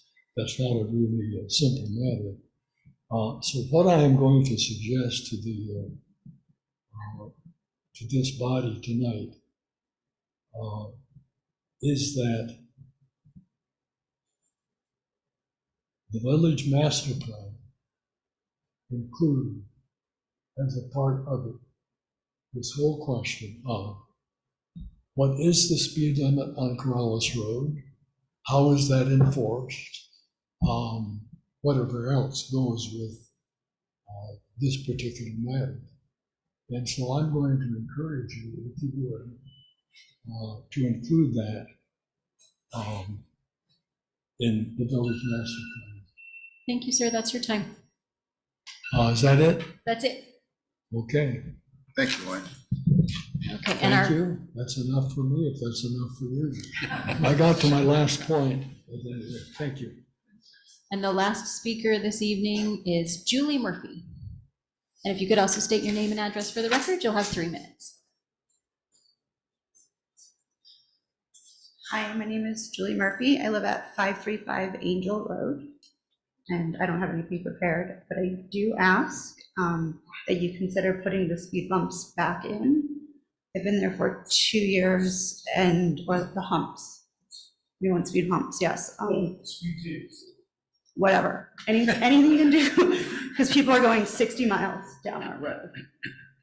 It's a long, straight road. I don't know if the people come just to have fun and like cruise down it and try to go as fast as they can. I don't know what they're doing, but it's dangerous for my kids, the horses, people walking down the road. And again, like Teresa said, they'll come up behind you, they'll pass you. They've threatened people, threatened horses. It's really a dangerous situation, and something needs to be done. Thank you. Thank you. That's it. Okay.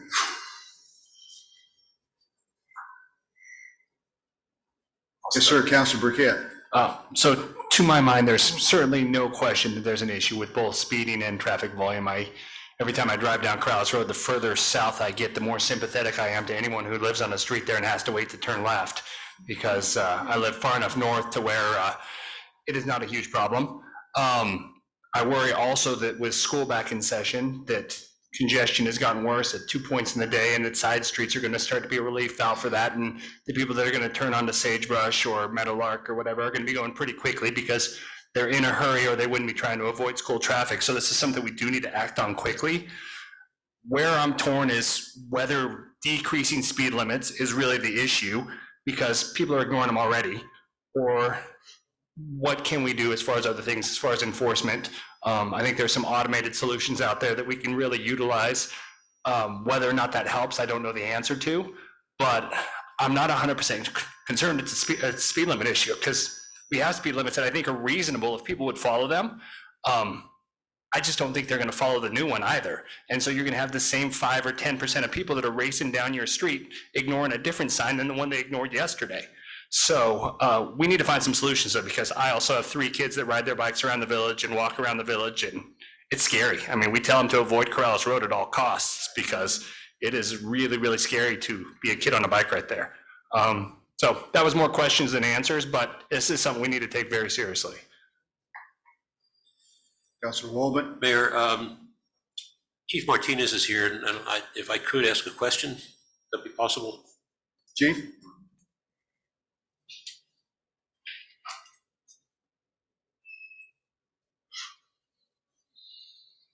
Thank you, Chief. Mayor, Council. This issue has been raised several times in terms of speed humps, speed tables, any number of things. And it often gets back to a concern of your department as to whether or not it would slow down your response time and cause perhaps damage to some vehicles.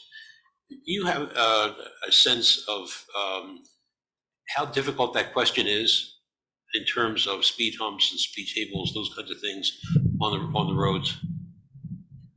Mr. Mayor, Council, you can ask anybody in the village. I'm not a fan of humps, bumps, or tables, or whatever you call them. Right. We have had issues in the past where it's damaged a truck multiple times, cracked a tank.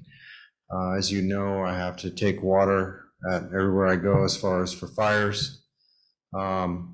When these issues come up, it's certain, we have to look at each specific road. I'll give you an example. I was before the governing body when it came up to the decision for Meadowlark. I made it very clear, if everyone west of Loma Larga has agreed that they want, I think at the time, like 10 humps, bumps, or tables, that they all agreed that there could be a delay in response because I didn't have to travel through that section to respond to another area that didn't have any input. So I guess out of respect for the administration, I would like to look at, each individual road and try to evaluate along with my colleagues in Public Works and try to make the best evaluation. But to answer your question, yes, they do or can impact or damage vehicles. I work closely with the Public Works Director to make sure every hump, bump, or table in the Village of Corrales is identified. As you know, some of these are a surprise when you see them, even if you're going below the speed limit. And when you're taking a tanker truck with 2,000 gallons of water, even at 10 miles an hour hitting it and unexpectedly can cause damage. So in many jurisdictions, speed tables, whatever they are highlighted with yellow paint, those kinds of things. So you can see in advance that you're approaching one. Our speed tables, as we have on Meadowlark, somewhat more acceptable? Was that something you could live with on busy roads, on an Angel Road coming down from the new tower, or on Meadowlark? Again, that's a question I have to look at the design. One of the things that I ask is that we need to have uniformity, right? Throughout the village, we have every different type of speed hump, bump, and I don't, no disrespect, but I think some of these have just been designed by low bidder. We need a standard.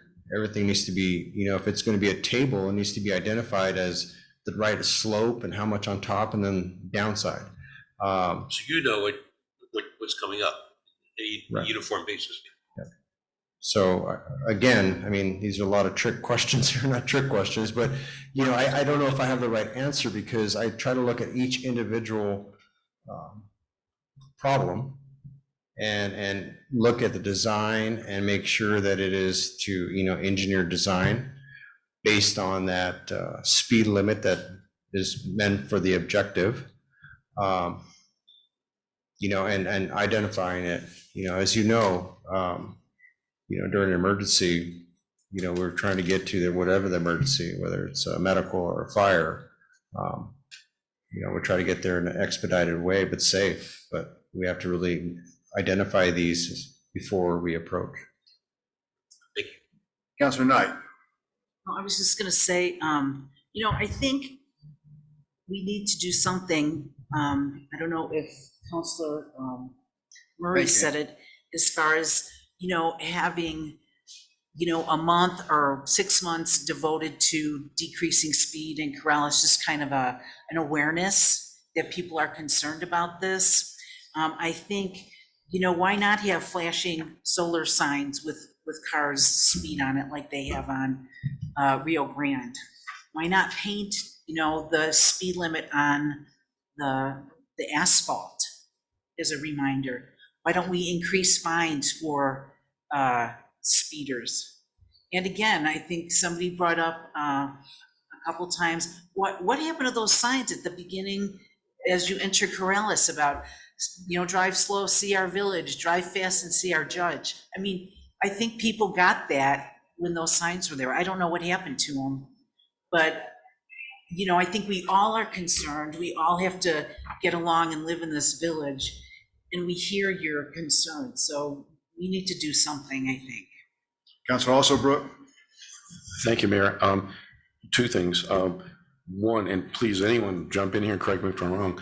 I believe there had been some construction on that aqueduct that goes under the road there, where the sign used to be, and it was taken down for that. And then DOT told us they own that road and they won't allow that sign to go back up. It was it didn't meet their requirements or something like that. That's the history that I remember of it, and this is going back long time. 15, Maybe when they were putting the pipe.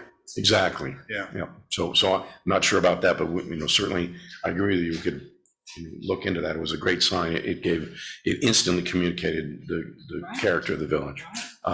What I wanted to talk about a bit was technologies that can help us, and we mentioned a few of them.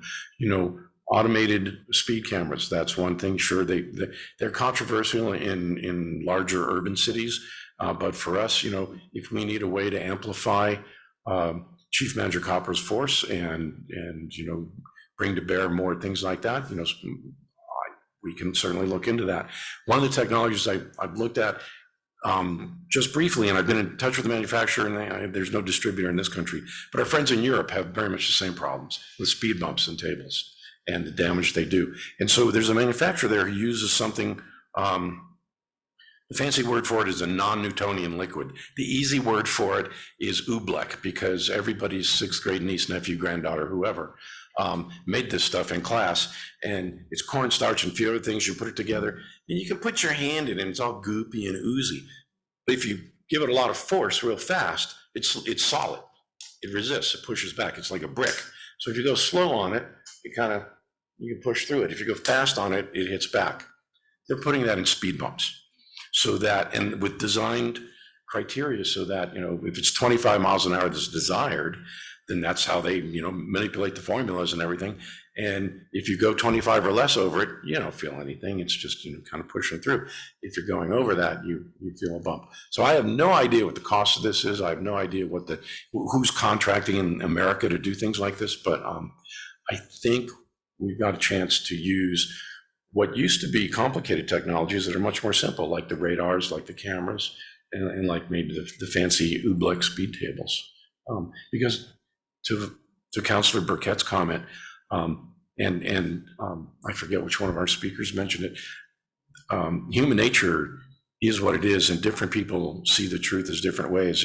If we talk to 40 people, they're going to be convinced that Chief Manager Copper's force will not do anything about it if you're going 41 down to Corrales Road instead of 35. And that may or may not be the truth for them. But everybody ignores, either you're inclined to ignore rules like that, they don't apply to me, or I'm okay, or you pay attention to them and you obey. And we have to change people's minds. And signage is one way to do it. Having them hit a speed bump too fast that doesn't interfere with the chief's trucks and emergency response vehicles, but throws their alignment out of whack, that sounds good to me. 2,000 gallons of water moving very quickly. Yeah, that's 8 tons. Yes, sir, Councilor Mira. Thank you, Mr. Mayor. On those speed humps and bumps, my history goes back a long way, and I want to just storytell for just a second, but I'm worried about the constituency that have to deal with that one. Early on, in my prior place where I was a legislator at, is that we started with the bumps, and they were bumps, and then they became the hills and the humps and whatever else you might want to call them. But the people that lived where the hump is were the ones that got more concerns and calls about it.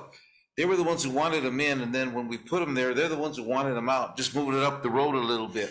Because when they go over that hump, it slows down the car, but it sure moves the house that's sitting right next to it. And we had complaints and civil complaints, and that the house, the bricks were, because we had old homes all over the place there, they were all getting bumped around, and so we had to slow them down. Some of them land out taking it out, then they moved them up the road. And I know we had this conversation with the chief, about months ago, because you and I had this conversation a long time ago with regards to, we can even put those signs up, and we offered up the signs. We had a meeting with some neighborhood people, and we offered them up the blinking signs. We said, well, he has them, he'll put them up. You just find me the person. He put it on me and he put it on us. He says, you find the person, we'll put it. But just remember, there's going to be a sign in front of their house, which kind of represents the same thing we have with the humps. It's in front of their house. And that sign's going to be on night and day. And so therefore they said, we want that sign, but just don't put it in front of our house, because it's going to be going on all night long. So, those are the things I worry about as well. It's about, we can put them and we can put them in front of people's homes, but make sure that they have the permission. So we have that up on Mountain Road, and I'll just be specific. And after they all said, he said, just take them out. We don't want them anymore. We don't like the speeders either, but I think those are the kind of situations we're concerned. And I think, your talk about uniformity is going to be a bigger issue with regard, not a bigger, but the best issue is if we have the speed tables or whatever, and we make them uniform, then that's what we should do. And we'll take some speed humps out so that people will want to put them in.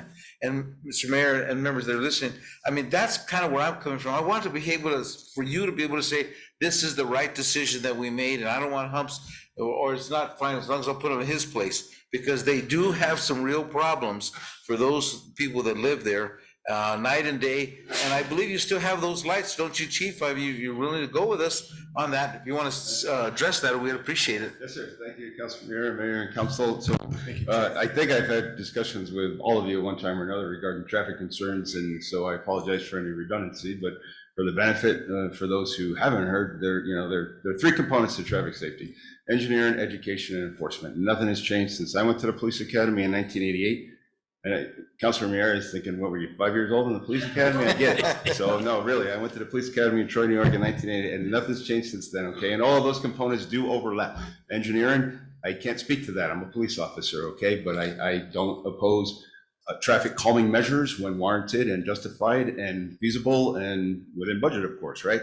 Of course, I would not speak against anything that would affect the fire department's operations. We're same team here. So all of those things have to be taken into consideration. And thanks to all the hard work that Melanie put into the packets, right? We have all this wonderful information about engineering studies and traffic calming measures that I think was very enlightening, and that, it takes a lot, right? And so however, when warranted, feasible, within budget, I'm not against it, as long as the fire chief's on board as well, right? So with education, starts at home. Can't raise everybody's kids, can't teach every 15, 16-year-old in New Mexico how to drive, right? Usually bad drivers raise other bad drivers. People who commit crimes raise people who end up committing crimes, unfortunately. It's a cycle, right? And so, you guys probably saw the Nextdoor post and the mayor's message post about the 16-year-old that was stopped. It was actually by Coleman back there, with Officer Mendez, right, for going twice the speed limit on Loma Larga, over 60 miles per hour, just complete reckless disregard. Okay, luckily, him getting those 5 or 6 citations, that they probably saved his life and that of others. But at the end of the day, we can't be everywhere at once, right? And we can't be anywhere all the time. And I think everybody gets that. I haven't heard, we never see the police. Nobody ever sees them as much as they'd like to, right? But that's the enforcement aspect. There's only one part of the combination there. With education, I do believe in educational encounters with the public, which is an overlap with enforcement. When we make a traffic stop, the officers have to be given the ability to exercise discretion, okay? That is a critical component of modern law enforcement, and without it, you don't have a police department, you have a police state. So the officers are granted authorization to exercise their discretion, and they do it well. We have an incredible group of men and women here who are dedicated and know what they're doing, okay? When it does come to enforcement, okay, like I said, we can't be everywhere at once. We do every week. We come in when Sergeant Rogers is in. She's on a leave right now, so I'm doing it for her. But when she's in, it's one of us updates a weekly list of extra patrols, hotspots, if you will. And there's 2 parts of that list. It includes vacation watches, domestic violence situations, those types of things that need our attention, as well as traffic and speed concern areas that we monitor the traffic there. And like most of the people in the audience know, when we're there, there's not a lot of speeding going on, right? Take Angel Road, for example. They are going to see us coming from the very west end, top of the hill. It is what it is. So, if we could park a car there 24/7, we would, but we simply can't. We're responsible to deploy our resources village-wide for, nearly 9,000 residents. We're charged with serving and protecting, and we can't, again, be everywhere at once or be anywhere all the time. So as far as that goes, these guys and gals do a great job of spreading it around, covering the whole 10 plus square miles within the village. And then, every once in a while, we're getting called out into the Bosque, and then we have a delayed response back here. There's just a lot of moving parts, right? And so at the end of the day, as far as the engineering measures go, again, warranted, feasible, no objections here after discussions with Public Works and Fire. As far as those things go, automated, enforcement, I'd love to help, right? I think the biggest thing there is going to be the cost, and it's going to add additional staff. I believe, like, you can go to Rio Rancho, Albuquerque, they all fall under the city's traffic engineering divisions, which we don't have. So, that's going to be one of the issues. I'm sure the judge remembers when retired District Court Judge Michael Martinez was our municipal judge. He left us to accept the hearing officer's position in Rio Rancho when they implemented the speed van program. And we had a nice conversation about it before he went up the hill. And he told me at that time, things may have changed, as technology improves, it gets cheaper and so forth. But he told me at that time that the city of Rio Rancho was looking at 3 years before they even broke even on their investment in the program. So that's a consideration too. I know it's not all about money, and none of us want to wait until there's a tragedy, right?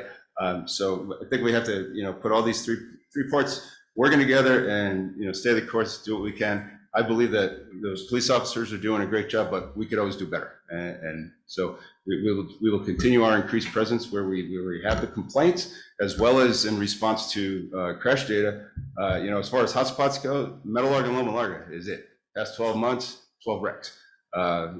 So one a month. I mean, in the grand scheme for us, that's a lot, right? And so the officers do spend a lot of time there. None of those have been speed related though. They've been driver inattention, failure to yield after the stop sign. A couple of them have just been not even at the intersection, just driver going down Loma Larga, veering off the road, probably because they're on their phone or something, right? And then driving off the embankment. So, the officers are aware of, database policing, and they do deploy efficiently and effectively, but we don't know where to go unless people express their concerns. So, we're receptive to it, and we'll keep after it. Thank you, Chief. Just 2 points, and I'll quit there, Mr. Mayor. The second point is, I've been having a lot of talk with Public Works, and they're talking about striping because, psychologically, if the road gets smaller because of striping, and he's done a good job. He already has some numbers that may want to share with us at this time or some other time, but about the fact that there's some streets that are so thin, he can't put any lines because they're not even, you've got to have the following, but there are a few streets that you can do, and we can do some lining, and that has worked. I've seen it work in other cities and other places, specifically New Mexico, but that's one thing we can do. That doesn't cost too much money. And then on that latter sign part, I actually have been in the process of getting people that live on Corrales, if we could use their property, because we can hang a sign on their property. You can't hang a sign on our properties. I mean, that belongs with the Corrales Road. But we see signs on people's properties, and the way we can get them, and if I can get a couple of people, I got some people on the hook saying, can we put a piece of sign that says that exact language? Only it's on their personal property, so therefore the state can't have a problem with that. But it's up their decision if we can go ahead and do that. So I'm working on it, but that might be the easiest of all those. But I really want to thank the chief, because I go back to what I said before, he's been very there. We've offered some suggestions to people, but funny, you never got the call and I never got the call after we had that conversation. We said, we'll put those lights up for you, and nobody ever came back. No, sir, and I never did answer your original question, Councilor Mayor, but we actually, the big billboard, display board signs, they've been signed over to Public Works, and that's really what they were designed for anyways, for warnings and road closures and so forth. And we invested in a couple of much smaller digital speed display signs, which are much more modern. They record the data and the speeds. That's part of your packet as far as this particular agenda item goes. And so far so good with those. And they, we could set them for different tolerances, but right now, essentially, if somebody's going 5 or more over the speed limit, little red and blue lights flash on top of them. So that's the most obnoxious part of them, but they're so much smaller that they're not nearly as bad as the big billboard one. So if anybody up there, Todos Juntos or anywhere, is wanting to give that one a try, we're more than willing to put it up. I think right now we've got one on West Hill and one on Cabazon. Mr. Woolman. Mayor, thank you. Chief, on page 78 of our packet, I don't know if you be comparable to what you have. It has a history of speeding citations from 2013 through 2022. Yes, sir. 2014, 15, 16, over 900 speeding citations. 2022, we're down to 554. In the COVID year of 2020, 696, 732. Is there an explanation that you're comfortable with as to why the numbers have gone down so significantly, almost half on speeding citations from, let's say, the 997 in 2016 down to 554? Yeah, Councilwoman, Mayor, Council, as far as 2022 goes, it was, basically the last year coming out of COVID. That was the last of the 3 years that we were in the thick of it. I actually thought the numbers would have been lower for 2020 and 21 as well. However, one of the big issues is simply staffing. We were to the point where we was as much as 35% vacancy last year, and we worked through it. We got some essentially temporary help. You were all familiar with Sergeant Betts, who joined us late last year to just help us through. He gave us 6 good months of service on patrol as well as a supervisor, but that was at the point when we were 1/3 vacancy here at the department, and it was simply a matter of less officers writing less tickets. So the population of Corrales was less, not significantly less, but less in those 3 years.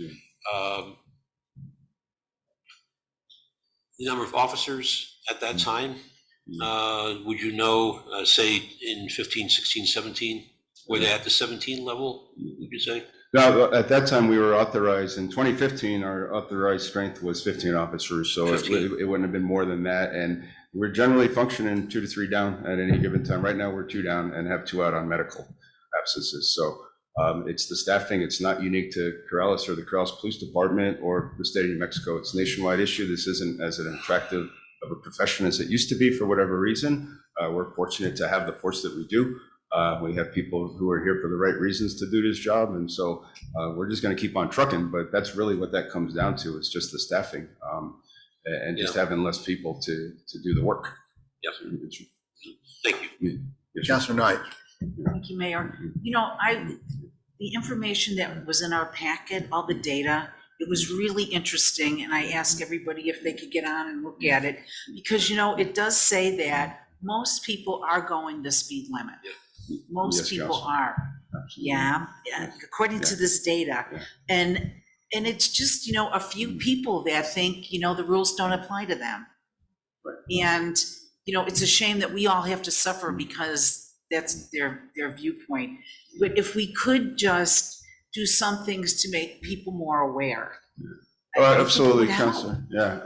Yeah. And we, going back to the education portion, right, that we push out social media posts about traffic safety and driving carefully and avoiding road rage and those types of things periodically. I mean, if you do it constantly, you just skip right over it, right? It kind of becomes white noise. But, we do engage in those efforts as well. And so, absolutely no objection to getting the message out there. And like you said, the compliance is either consistent with national norms or above average in some areas. So that's not the issue. It's probably more of a volume issue is what it sounds like to me. But again, I can't speak to the engineering aspect of it.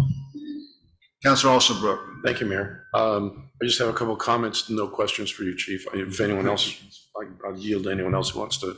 Anybody have a question, Chief? Councilor Murray? So I noticed on my street, and I think everybody else is, that we have delivery vans that are coming like from UPS, FedEx. They speed. There's no doubt about it. They're on a hook to deliver items, and there's no doubt that they're speeding on our roads. Same thing for any type of delivery that gets made in the village. You have people who are under a time constraint to get things delivered, but it doesn't absolve them for not obeying our rules. So, I mean, I think those are some of the issues that we're gonna have to talk to either UPS or FedEx or all these guys and tell them, look, you come into the village, you may get pulled over for speeding. And if it is, then these citations need to be issued because these guys I know are on the hook for deliveries.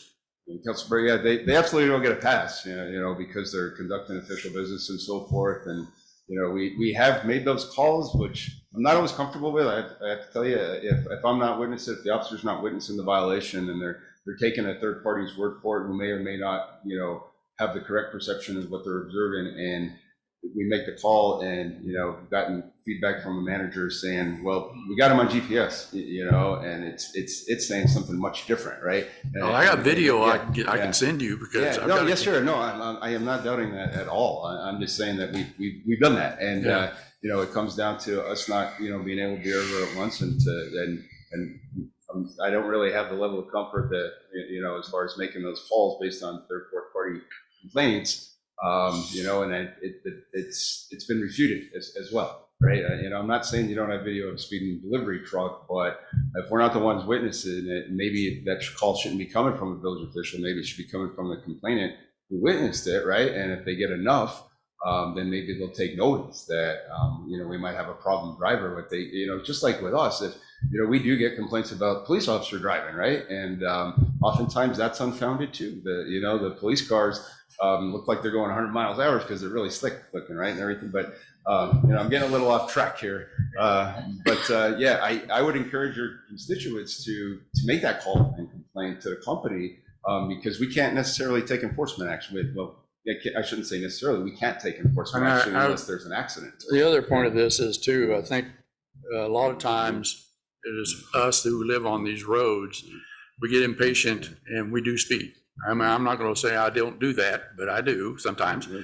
And it is probably us, you know, we probably need to talk to our neighbors, you know, and if we have the association, the neighborhood association, maybe we need to reinforce that and maybe get those back up and running so that we can, you know, make people aware that, you know, that they're also speeding. I know I've got a couple of people down at the end of the road. They're doing 25, 30 mile an hour in a 15 mile an hour zone. So it's all on us too. Absolutely. Sure. Sure. A big comment of people that are speeding who are at court is, I did not know the speed. Now, there's all of those who say, I'm really sorry, I was really in a rush to go somewhere. They're very apologetic, but people say that they don't see the sign. There is a lot of the streets. So if you just spend time driving, because I've made it a point to try to kind of in my brain memorize where signs are, because it's my role every week. There are a lot of streets with the 15 or the 25 at the very beginning of the street, and then nothing for a very long ways. And it'll cost us some dollars. But I think if you want to educate folks, look at the signs around you, because there aren't a lot. The people from out of town are coming in and they're missing that first one. Now there's two at the top of Meadow Lark. There's nothing at the south end of Corrales Road.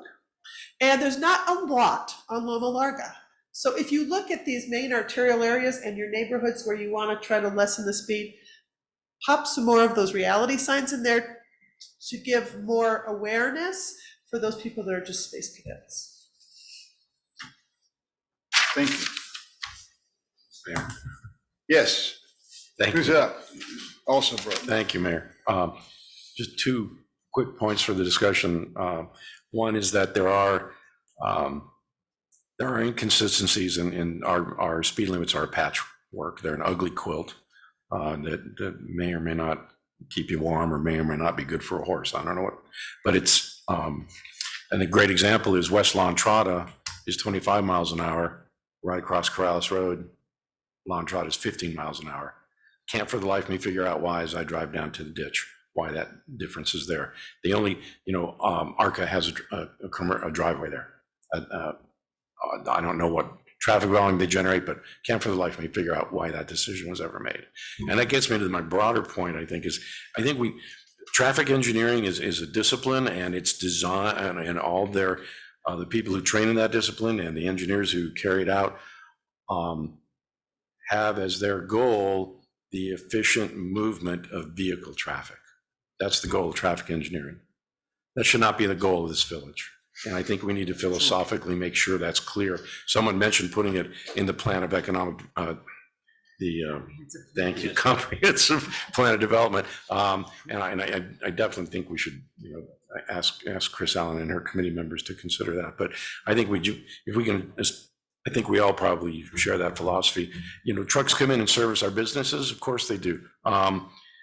You know, the difference between 25 and 30 over a 5 mile stretch of road is maybe 2 minutes. You know, the human perception is that, oh, this is taking me a lot longer. And you put the clock on it. And if that's really affecting your life, you got other problems. So anyway, I just philosophically, I think we need to face that and embrace it or reject it and know why. Councilor Waldman. Mayor, someone earlier mentioned that we do a lot of discussion here. We don't do a lot of movement. We don't do a lot of making decisions on what we're going to do. Is there a way that we can reach a consensus on either number of signs, flashing signs, making sure that no sign in the village is blocked by vegetation? I know that's a problem in some areas. What do we need to do to move this forward? To get more signs, to get flashing signs like they have on Rio Grande Boulevard? What would it take? I'd say the first thing you have to do is ask. Can we get more signs? Perhaps you can ask and, can we get more signs? And we'll look into it. Councilor Burkett. Same vein as Councilor Waldman as far as the long lines of doing action instead of just more discussion. So, and to use the template that the police chief had for traffic control from an engineering standpoint, I think we're late enough in the meeting where I can say this and people can't get here with torches and pitchforks fast enough to catch me. But we need some traffic breaks down Corrales Road and Loma Larga. We need to talk about roundabouts or stop signs or traffic lights so people can actually turn left. Maybe the commuters will quit going down Corrales Road if it takes them a minute or two longer. We need to have a serious discussion about the pros and cons of that. And I know that involves DOT, so 12, 15 years from now, we might be able to make it happen. But if we push it under the guise of safety, maybe we can make that happen. From an education standpoint, I think signs aren't a terrible idea. I didn't love the sign at the end of the village. I didn't think it was super welcoming, but if we can soften it around the edges to where we say, hey, there's kids and animals and bikes and whatever else, please be careful. I very much support more signs with speed limits on it and something telling people the reason why. And then most immediately, I think we need to get speed cameras. And it took Rio Rancho 3 years to break even. I hope we lose a ton of money. I hope we don't give a single ticket ever because everybody slows down when they see them. And it's this huge loss of money for us, but everyone's driving 25 miles an hour while we're writing checks to pay for them every month. So that's my suggestion. Whatever we can do to make that happen, we have budget within the police because we're down people right now. I know they're looking for people. Can we use that money to get automatic enforcement to kind of subsidize the chief's force in the meantime and hopefully discourage some speeding? Counselor? You know, when I drive down Rio Grande, the thing that hits me the most is the paint on the asphalt. You know, because I'm not looking at the signs, I'm looking straight ahead at the road. So I think that may help too. I think that's what I brought up with, he's got the numbers and he's. Councilor Murray? Thank you, Mayor. So I've been kind of waiting a long time for this since everybody else has pretty well jumped in on this. All right, so here's the thing. So the Middle Rio Grande Council of Governments, they've implemented a safety program. And that is their job and their priority this year is try to get this safety program going. There are aspects of it which I attended a pedestrian safety class about a month ago. And when you look at large urban areas of which I know we're not a part of, there are traffic calming ways of doing that. And one is narrowing the road, or they build buttresses around where pedestrians are walking and so forth. So there are traffic calming mechanisms which we can use. And I think we ought to be using them as well. Now, to get back to, I think Mr. Taller's comment is, I think we can do a speed limit change without having to do a traffic study. The way I read the ordinance right now, we have about 3 ors in this part. Now, maybe we need to go through council and talk about this, but the first one is NMSA 1978. And it's 66-7-303. Okay, that's for the highway department. That's for the Corrales Road, and that's DOT. The next one is 12-2-9 of the Uniform Traffic Code. I haven't seen that posted anywhere on our village, and I haven't seen a copy of it, so I don't know what's inside of it. That is an old reference to the traffic code. The section that governs changes in traffic speeds is 66-7-303, and the sections that refer to local governments come under B, C, and B and C. And the reason why you want to have engineering studies and the speed studies that are done for changes is because any action we take or any inaction, as people correctly pointed out, can result in liability for dangerous conditions that the village creates. So the reason that is in the law, and it does apply to local governments. There needs to be engineering studies done before you make changes to an existing system, so you can foretell what the consequences are. Someone said it previously, if you've got one street and you put a 15-mile-per-hour speed limit on that one street, the adjacent streets are going to get more traffic. So do you look at changing speed limits on all the streets? You don't want to do that without a traffic engineer saying that that is a legitimate way to address the traffic concerns in your village, so that we do not have liability for changes we make without an engineering study. Well, it sounds like we're already there. It already sounds like we've got liability issues because some of the roads are not striped. Signs are not upright. No, we don't have any liability issues now because we're not dealing with any issues that every community in New Mexico and the country is dealing with. I live in Albuquerque. I get to come to your fine village and enjoy your village quite frequently. Trust me, the traffic and speed issues in Albuquerque are extraordinary right now. Everyone's dealing with these problems. And I don't know if it's post-COVID that people suddenly were emboldened that, well, now I'm going to drive and I'll drive as fast as I want. I have no idea. But the point is, there are problems. We need to address those problems. The Loma Larga and Meadowlark was mentioned. Well, we'll be looking at that. That's what Mr. Chavez here in Public Works, that's his job, and we will need to look at that. But the point is, we can't make changes based solely upon data provided by residents or even our own observations. We need to have that done by professionals who can tell us the proper way to make these changes. I've heard tons of good ideas. I think speed cameras scare the hell out of me. I watch my speed much more closely when I know that they're there. If I'm late for something, maybe I'll just be a little later. So, I mean, there's all kinds of options, but we need to do it in the appropriate way. So you're saying that even if we were to take the paint, or if we were to paint the roadways with the appropriate speed limit, we need an engineering study? No, I didn't say that. If we change the speed limits, okay, we need an engineering Mr. study. Curry, I want to ask you a question because I've heard that an engineering study went from $5,000 to $12,000. Is that correct, or am I mistaken? I don't know. I don't have that. That was Mr. Curry. I was going to direct the question to. Sorry. That's all right. Counselor, I've heard those numbers have been all over the block. I've heard anything from, our engineer has given me estimates anywhere from 5 to 20,000, depending on the road, depending on the length of the study. So, all right. Can our village engineer do an engineering study, or do we have to have somebody outside? he has considered being able to do it, but he would prefer it. The last conversation I had with him, he would prefer to get it from outside.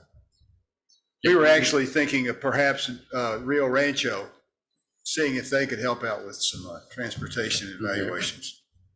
So, I mean, I'm in agreement with the rest of the counselors that we need to do something. There's no, I think painting the road would be excellent, putting the speed limit on the roadway. I think that's an excellent way of doing it too. I mean, there you find it all throughout Albuquerque in the same way. I mean, if it's 25 miles an hour, put it on the roadway, paint it on there so people know it. It'll wear, there's no doubt about it, but I think that's a cheap way of doing it.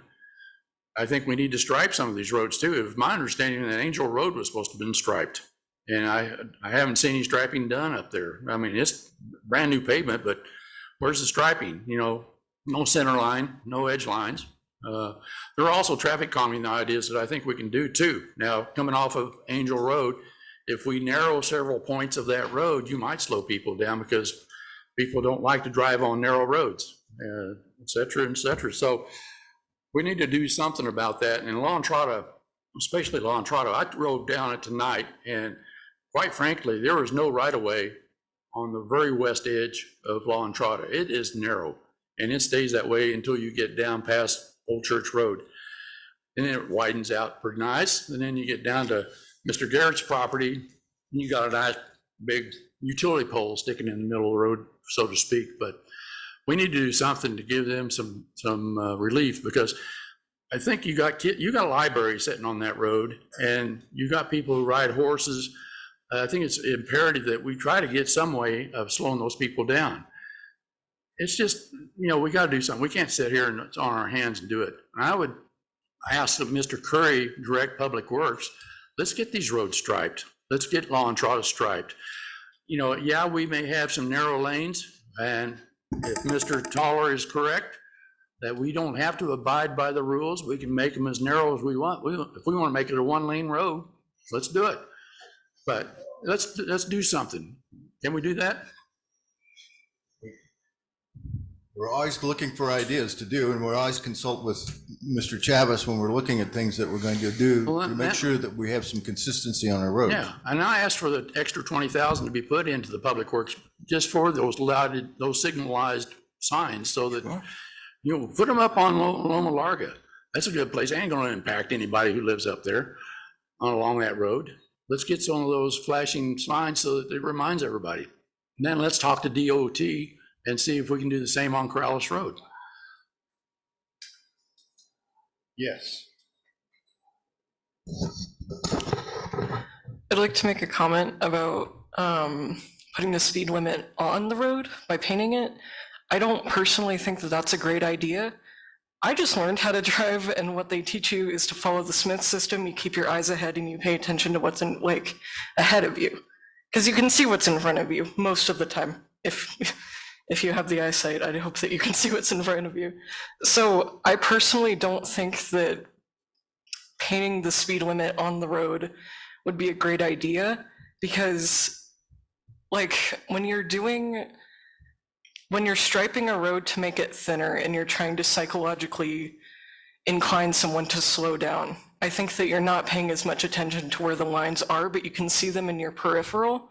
When it comes to speed limit, you would have to be looking down at the road to see the limit.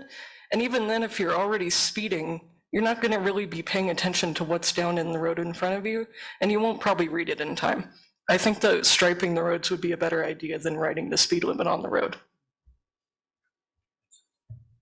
Thank you, Mr. Mayor. Okay. So we'll work on a plan. Anybody else? Oh, Mayor. Council also. Just one quick comment. If part of going forward includes engineering studies or something like that, I would like us to make sure we specify the minimum required. A traffic study for Coors Bypass and Alameda is very different than a traffic study for the corner of Lawn Trot and Corrales Road. So I would want us to make sure that we really get only the minimum required to satisfy this patchwork of regulation that we're under, because it doesn't take more than 4 mules and a ventriloquist dummy to figure out what's going to happen on that road when you change things. Yes. So I don't think we need to spend $50,000, $20,000. Well, and to back up Councilor Alsobrooks stated too, if we do a traffic study, there has to be an emphasis on safety for pedestrians, equestrians, and bicyclists. The engineering study just cannot be numbers based on the traffic counts. It has to look at the entire package and safety of the people who traverse that particular road. Yes, sir. Last thing, and there's some things that we can do without a traffic study. We can get some speed limit signs. We can get traffic cameras, whether they just tell people their speed or they issue tickets. I would really love us start making movement on that tomorrow and start finding a way to get some of this stuff done, just so people see in the village that there is increased activity to regulate speeding, because I think they'll notice that if we put up a couple signs, if we put up a camera here or there, they're going to recognize that this is something we're focusing on. Maybe psychologically that moves them down a couple miles per hour. Yeah, well, I think I'll put a camera in a truck. Mayor, if I could ask Mr. Chavez a question. Michael? Is there a standard distance between speed limit signs on a given road? Let's say a road is 1.5 miles long. Not really, because if you have a driveway, you can't put it in a driveway. Okay. But just for information, we have over 400 signs, including street signs, we started replacing. We started on Loma Larga, and now we're gonna start hitting the side streets. Councilor Murray, NMDOT has a access management manual that states any road connecting to a state highway, any changes need to have a traffic study. Well, they don't own Loma Larga. Well, not Loma Larga, No. but Montalvo they do. Well, they don't own it, but any road connecting. I would beg to differ with you on that, because I think if we brought DOT in here to talk to us before this, you may be right about the manual, but the ability for us to make changes, I think, is there. They require a traffic study. I disagree. I'll send you a copy. Okay, of wait a that. second. Quick question, Mr. Mayor. Does Public Works need any money? I think we're kind of in agreement with striping. Do you have some white think he'll say paint? You have yes. some, so we can help the striping part? Do you Okay, need some one money from time- us? Because we have to, I think I heard the mayor say, what is it that we could do? Do you need some money from that? I can use all the money I can get. You'll never turn down money. Well, maybe I should rephrase that question. Do you need some money for striping? Okay, Angel Road, for example, what I did together is I threw together 3 different funds. It still wasn't enough, so I killed my budget from Public Works to finish. We didn't have enough for stripes or speed tables. You did not, or you did not, or you did? We did not have enough. Yeah. Thank you, Mr. Mayor. Okay, Councilor Woolman, finish up what you had. The question of the intersection with Corrales Road, is there a distance from Corrales Road west, let's say, that DOT mandates that you have that? I mean, is it 200 feet? Is it the entire length? What I read was just any changes to a connecting road to a state highway, you have to do a traffic study. So they're implying that it's the entire length from Loma Larga to That's what I. Corrales Road. Councilor Alsabrook? And just a quick follow-up. I'm wondering if there's some leeway and flexibility in what they call a change. So we're not gonna make a physical change in the road or the intersection. We're gonna change the signage along the road, The speed possibly to be a lower number. And I'm just wondering if that's part of their definition of change. The way I read it, it would be. Thank you. Councilor Murray? Yeah, I know. The other thing I've noticed too, that there's a lot of vandalism on these speed signs too. I've noticed that a lot of, especially one on La Entrada, been painted over. So if you, I'm going to ask the public here, if they see a sign that's been painted over, call it in, so that the, Public Works knows about it. Because I saw one over on Angel Road the same way. Somebody had just painted the damn thing over. It's 15 mile an hour, but they took white paint and just covered it over. Okay, I think we have really beaten this horse to death. Thank you very much, Michael. It's a real, I'm a little uneasy. I would interject this, that Michael Chavez doesn't do anything that is not in the book. He follows the ordinances, he follows the law, he follows the statutes. So if he says it's there, I'm gonna bet on him every time.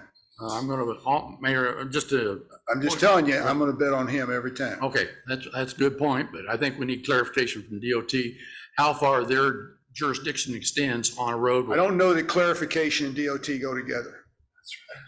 Mayor, that may be immaterial, but if you get it in writing, then you know. They'll never put anything in writing. Mayor, could we request, how do I do this? We put together a package. A plan. And kind of what we suggest, and then have Mr. Chavez come up with a budget and present to us that we could then vote on? So who's the we's gonna come up with a plan? You? Councilor Walden. I think Stuart Murray, who has so many objections. Would you like for us to try to come up with a plan? And he had to cancel his vacation. And sit down with Michael and see what we can do and then bring it back? Would that be all right? Mini work study or something that we can actually talk about. What Sure, we could do that consensus too. on. I don't know that, That would be useful. I don't know, I think it's much like this tonight. A work study could end up just like this tonight. You have a lot of good ideas, some of which you might be able to do, some of which you do might cause a negative impact because you think, well, we can make a road narrower. Well, what's the width of a truck? 8 feet? Yeah. So you make a road 8.5 feet wide, you can't pass 2 trucks with these big mirrors out there. Well, I think you, in our packet, it has one of the dual tire trucks or something? Dualies, yeah. Half, 8.8? Yeah, Yeah. so we'll work on it. We'll come back and we'll work out something for Michael. You got to remember now, we only have one Michael Chavis. Really? Yeah. He does. I mean, the two guys who follow him around, they're sort of clones, but they're not quite Michael Chavis. Actually, three. But at least we can get him a budget. Yeah, We can get okay, those. all right. a budget. Let's move on to Yeah. future agenda items. So we have a couple of things down here. Discussion of the animal ordinance changes on August 22nd. Changes to the short-term rental ordinance, wording as recommended by P and Z Commission on August 22nd. Now, we had some other things we were talking about this afternoon. There's a list of them in there. They have escaped my memory at the moment. Yeah, I but know there's a lot of The them. list is in my office. Counselor I Wallman. could suggest one, and it goes back to something that Councilor Murray has mentioned several times now, and it has to do with issues that have been raised and postponed and not really gotten to. And it has to do with Saucy Park. I'd like to get, as soon as possible, some definitive response on the status of that property, and then come up with some kind of a plan for, as a future agenda item, to discuss how we're going to move forward on that. That one is I think- on my board. Sorry? That one is on my board, so we haven't forgotten about it. It's on the board. It's just, It's on the board, we need to get on the agenda. yeah, we're working on it. It's getting there. Thank you. Anybody else have something that's pressing? Okay. Since we have completed the business and killed at least a couple of horses, I'm going to adjourn this meeting.